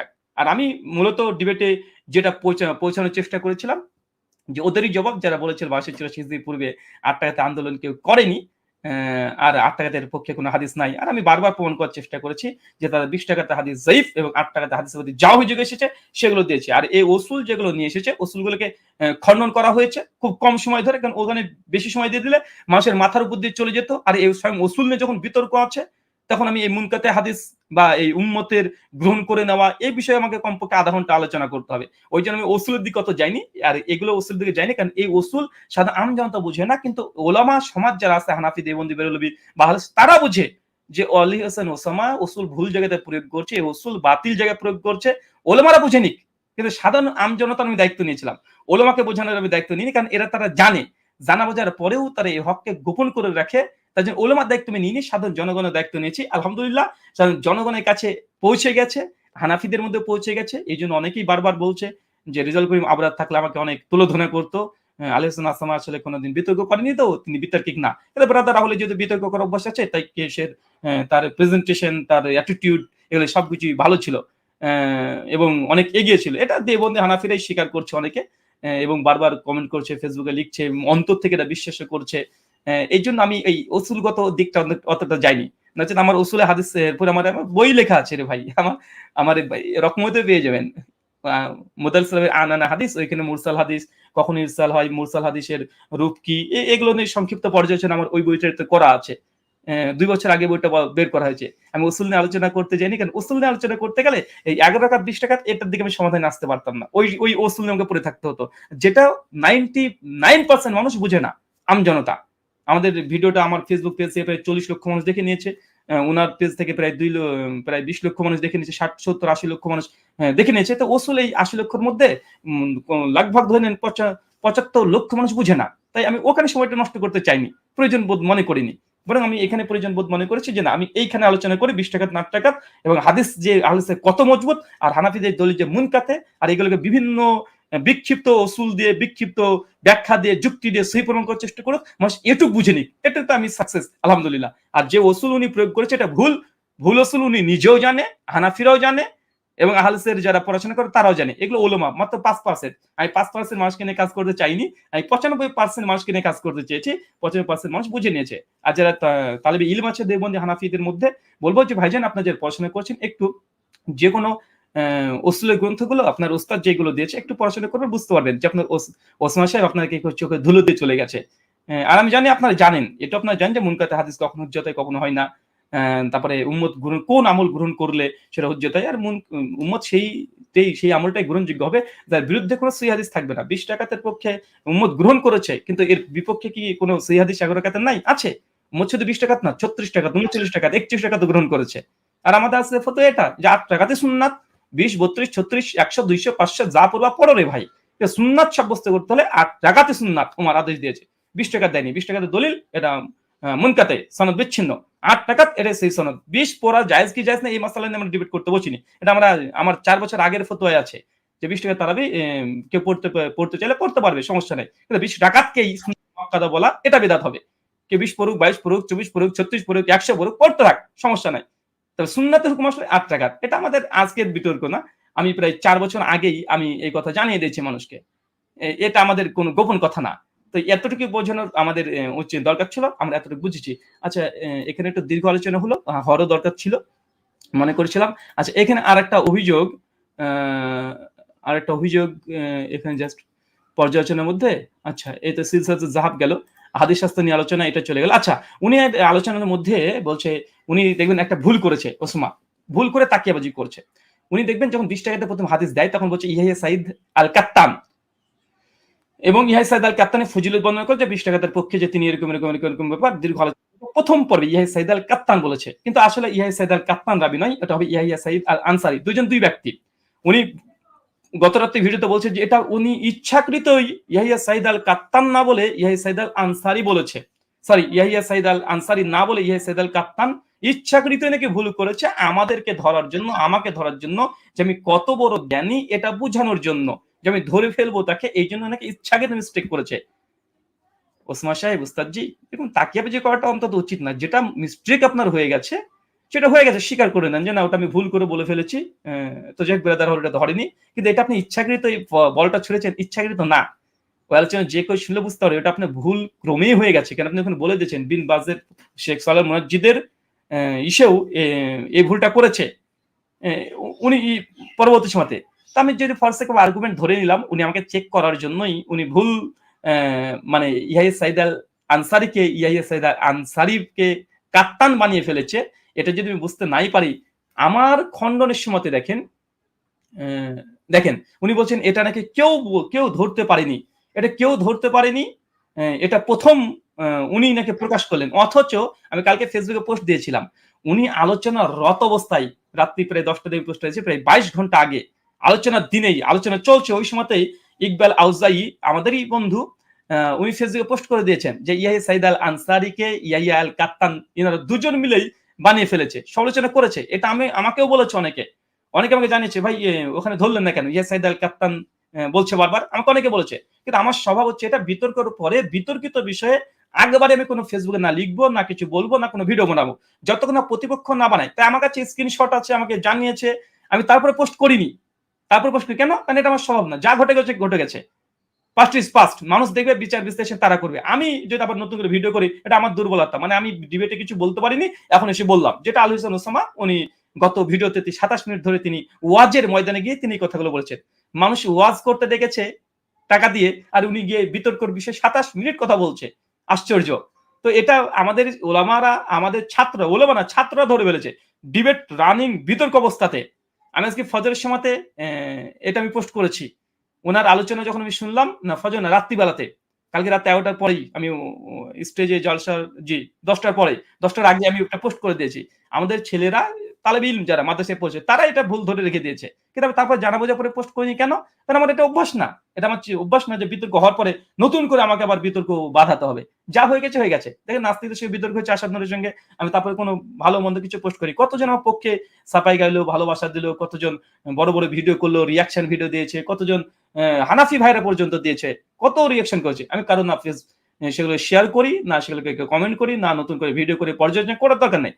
যখন আসাদ নূর আবার পাল্টা ভিডিও করলো, তখন পাল্টা আমি আবার জবাব দিতে শুরু করলাম। যেমন আলী হোসেন ওসামা সাহেব যে জিনিসটা করে ফেলেছে, আলী হোসেন ওসামা বিতর্কের পরে আবার পর্যালোচনা ভিডিও শুরু করছে, ফেসবুকে লেখালেখি শুরু করেছে। আজকে লেখালেখি করেছে দেখেছেন।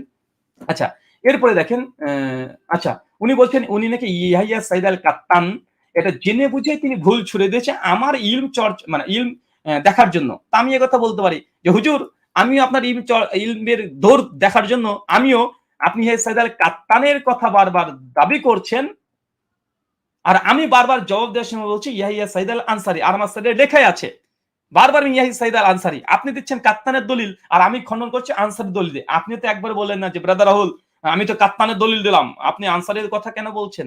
আনসারের কাত্তান তো এক নয়, এটা তো আপনি বলতে পারতেন। আপনি বুঝতে পারেননি, ভুলটা আপনি করেছেন। কিন্তু আমি ওই জায়গাতে ইয়াহিয়া সাঈদ আল আনসারী হোক আর ইয়াহিয়া সাঈদ আল কাত্তান হোক, দুজনই সেকারাবি, দুজনই মানে বিখ্যাত মুহাদ্দিস, দুজনের পরে কোনো আপত্তি নেই। এইজন্য যদি আনসারী, কাত্তান যে কোনো একজন যেই হোক না কেন, যাই থাক না কেন, তারপর হাদিসটা মুনকাতে। আমি মুনকাতের উপরে ফোকাসিং করেছি। দেন আমার স্লাইডে লেখাই আছে দৈশ নামাজের মাসাইলে ইয়াহিয়া সাইদ আল আনসারী লেখা আছে। আমি এখানে স্ক্রিনে লিখে রেখেছি ইয়াহিয়া সাইদ আল আনসারী, মানে একদম ভূমিকাতেই একদম উপরে ইয়াহিয়া বিন সাইদ আল আনসারী। আমি বারবার আমার স্লাইডে আনসারী লিখেছি, কাত্তান লিখিনি। আর এটা আমি জেনে বুঝে মানে উনি যে আমাকে প্রশ্ন ছুড়ে দিয়েছেন ভুল করে ইচ্ছাকৃত, এটা তাকিয়াবাজি। আল্লাহি, মানে আমি বলেছি না এদের মধ্যে কোনো তাকওয়া নেই। মানে একটা ভুল করেছে, এটা মানুষের সামনে স্বীকার করতে চাচ্ছে না। রে ভাই, আরে ভুল করেছে বলে দিন, এটা নিয়ে তো কোনো সমালোচনা হয়নি। উনি ভাবছেন পরবর্তী সময় হয়তো বা কেউ ভিডিও করে এই ফলটা ধরে দিলে মানে প্রেস্টিজ পাংচার হয়ে যাবে, যে এই বেটা সাইদার আনসারের মধ্যে পার্থক্য বুঝে না, তাই আগে থেকে একটা ভাব নিয়ে নিল। এটা একটা তাকিয়াবাজি ছাড়া কিচ্ছু না। তাই আমিও এখানে anti venom tit for tat, যে আপনি কাত্তানের কথা বারবার বললেও আমি কিন্তু আনসারির জবাব দিয়েছি, আপনি আমাকে ধরতে পারেননি। তাহলে আপনি ধরতে পারেননি। বারবার আমি আনসারির এই দলিল জয়ীফ, আনসারির জীবনী আমি দেখাচ্ছি যে ইয়া সাইদ আল আনসারী ওমরের যুগ পাননি, তিনি 25-40 বছর পরে তিনি জন্মগ্রহণ করেছে। বারবার আনসারিরই আমি তাহাকে দিচ্ছি, উনিও কিছু বলতে পারছে না, বুঝতে পারছে না। আসলে আমি এখানে যেটা বুঝেছি যে এই আনসারী না ইয়াহিয়া সাইদ আল আনসারী না কাত্তান, এটা নিয়ে যদি আবার বাহাস করতে যাই, আমাকে আলাদা আবার চ্যাপ্টার খুলতে হবে, আমাকে আবার এদের ছাত্রস্তর খুলতে হবে, রিজাল্ট শাস্ত্র খুলতে হবে। সময় তো মাত্র 5 মিনিট আর 15 মিনিট। এখানে যেই লাভ নাই, সে সাইদ হোক আর আনসারী হোক আর কাত্তান হোক, যেই হোক, দুজনই সেকা মুহাদ্দিস আমার জানা আছে ভালোভাবে। এই জন্য তুমি যাই বলো না কেন, সনদ মুনকাতে, এই সনদ একই জায়গাতে থাকবে। তাই ফালতু অন্য জায়গায় বিতর্ক আমি করাতে চাইনি। এরকম ফল্ট যদি ধরতে যাই ওসমার, অনেকগুলো আমি ফল্ট ধরে দিতে পারবো যে কোথায় কোথায় ফল্ট এবং মিস্টেক করেছে। তো ওইগুলোকে ফোকাস করি। মূল জায়গা ছিল আমার যে 11 রাকাতের হাদিস একদম জলজলি একদম, আর 20 টাকাতে যে হাদিস মুনকাতের সূত্র বিচ্ছিন্ন জুরাতে রাত দিয়ে এলাকে সহি প্রমাণ করার চেষ্টা করছে। মানুষ এটুক বুঝে নিক, এটুক বুঝে নিলেই আমরা সাকসেস ইনশাল্লাহ। আর সেটুক আলহামদুলিল্লাহ ভালো ভালোই ফলাফল হয়ে গেছে। কিছু মানুষ হানাফি হয়েছে, মাযহাব ত্যাগ করেছে, এটা আমরা জবাব দিয়ে দিয়েছি। তো এই হচ্ছে সর্বমোট আমাদের আলোচনার আজকে পর্যালোচনা। আমার কোনোদিনই আমার এই স্বভাব নেই যে ডিবেটের পরে পর্যালোচনা করতে হবে, যতক্ষণ না পর্যন্ত বিরোধী পক্ষ এই বিষয় নিয়ে কোনো কথা না বলে। যেহেতু আলিসান ওসমান তিনি নিজেই সূচনা করেছে, তাই আপনাদের সামনে এই বিষয়টিকে পরিষ্কার করে দিলাম। আর ওসুলের কত পারদর্শী আপনারা বুঝেছেন, গোল্ডেন চেন বলতে ওসমান সাহেব বুঝে নিয়েছেন হয়তোবা ওনার স্ত্রীর গলার হারের কথা বলেছি। আর পানি কিভাবে লুকিয়ে লুকিয়ে খাচ্ছে এটা তো আপনারা দেখে নিয়েছেন। আলিহাসান ওসমান সাহেব সিলসিলাতুল জাহাবের উপরে যে অনেকগুলো গ্রন্থ সালাফরা লিখে গেছে এবং সনদকে আলাদাভাবে সিলসিলাতুল জাহাব হুকুমও দিয়েছে। এটুকু ওরা বুঝেনি, গোল্ডেন চেন শোনাচ্ছেন, এরা ট্রোল করছে মুহাদ্দিসদের পরিভাষা নিয়ে।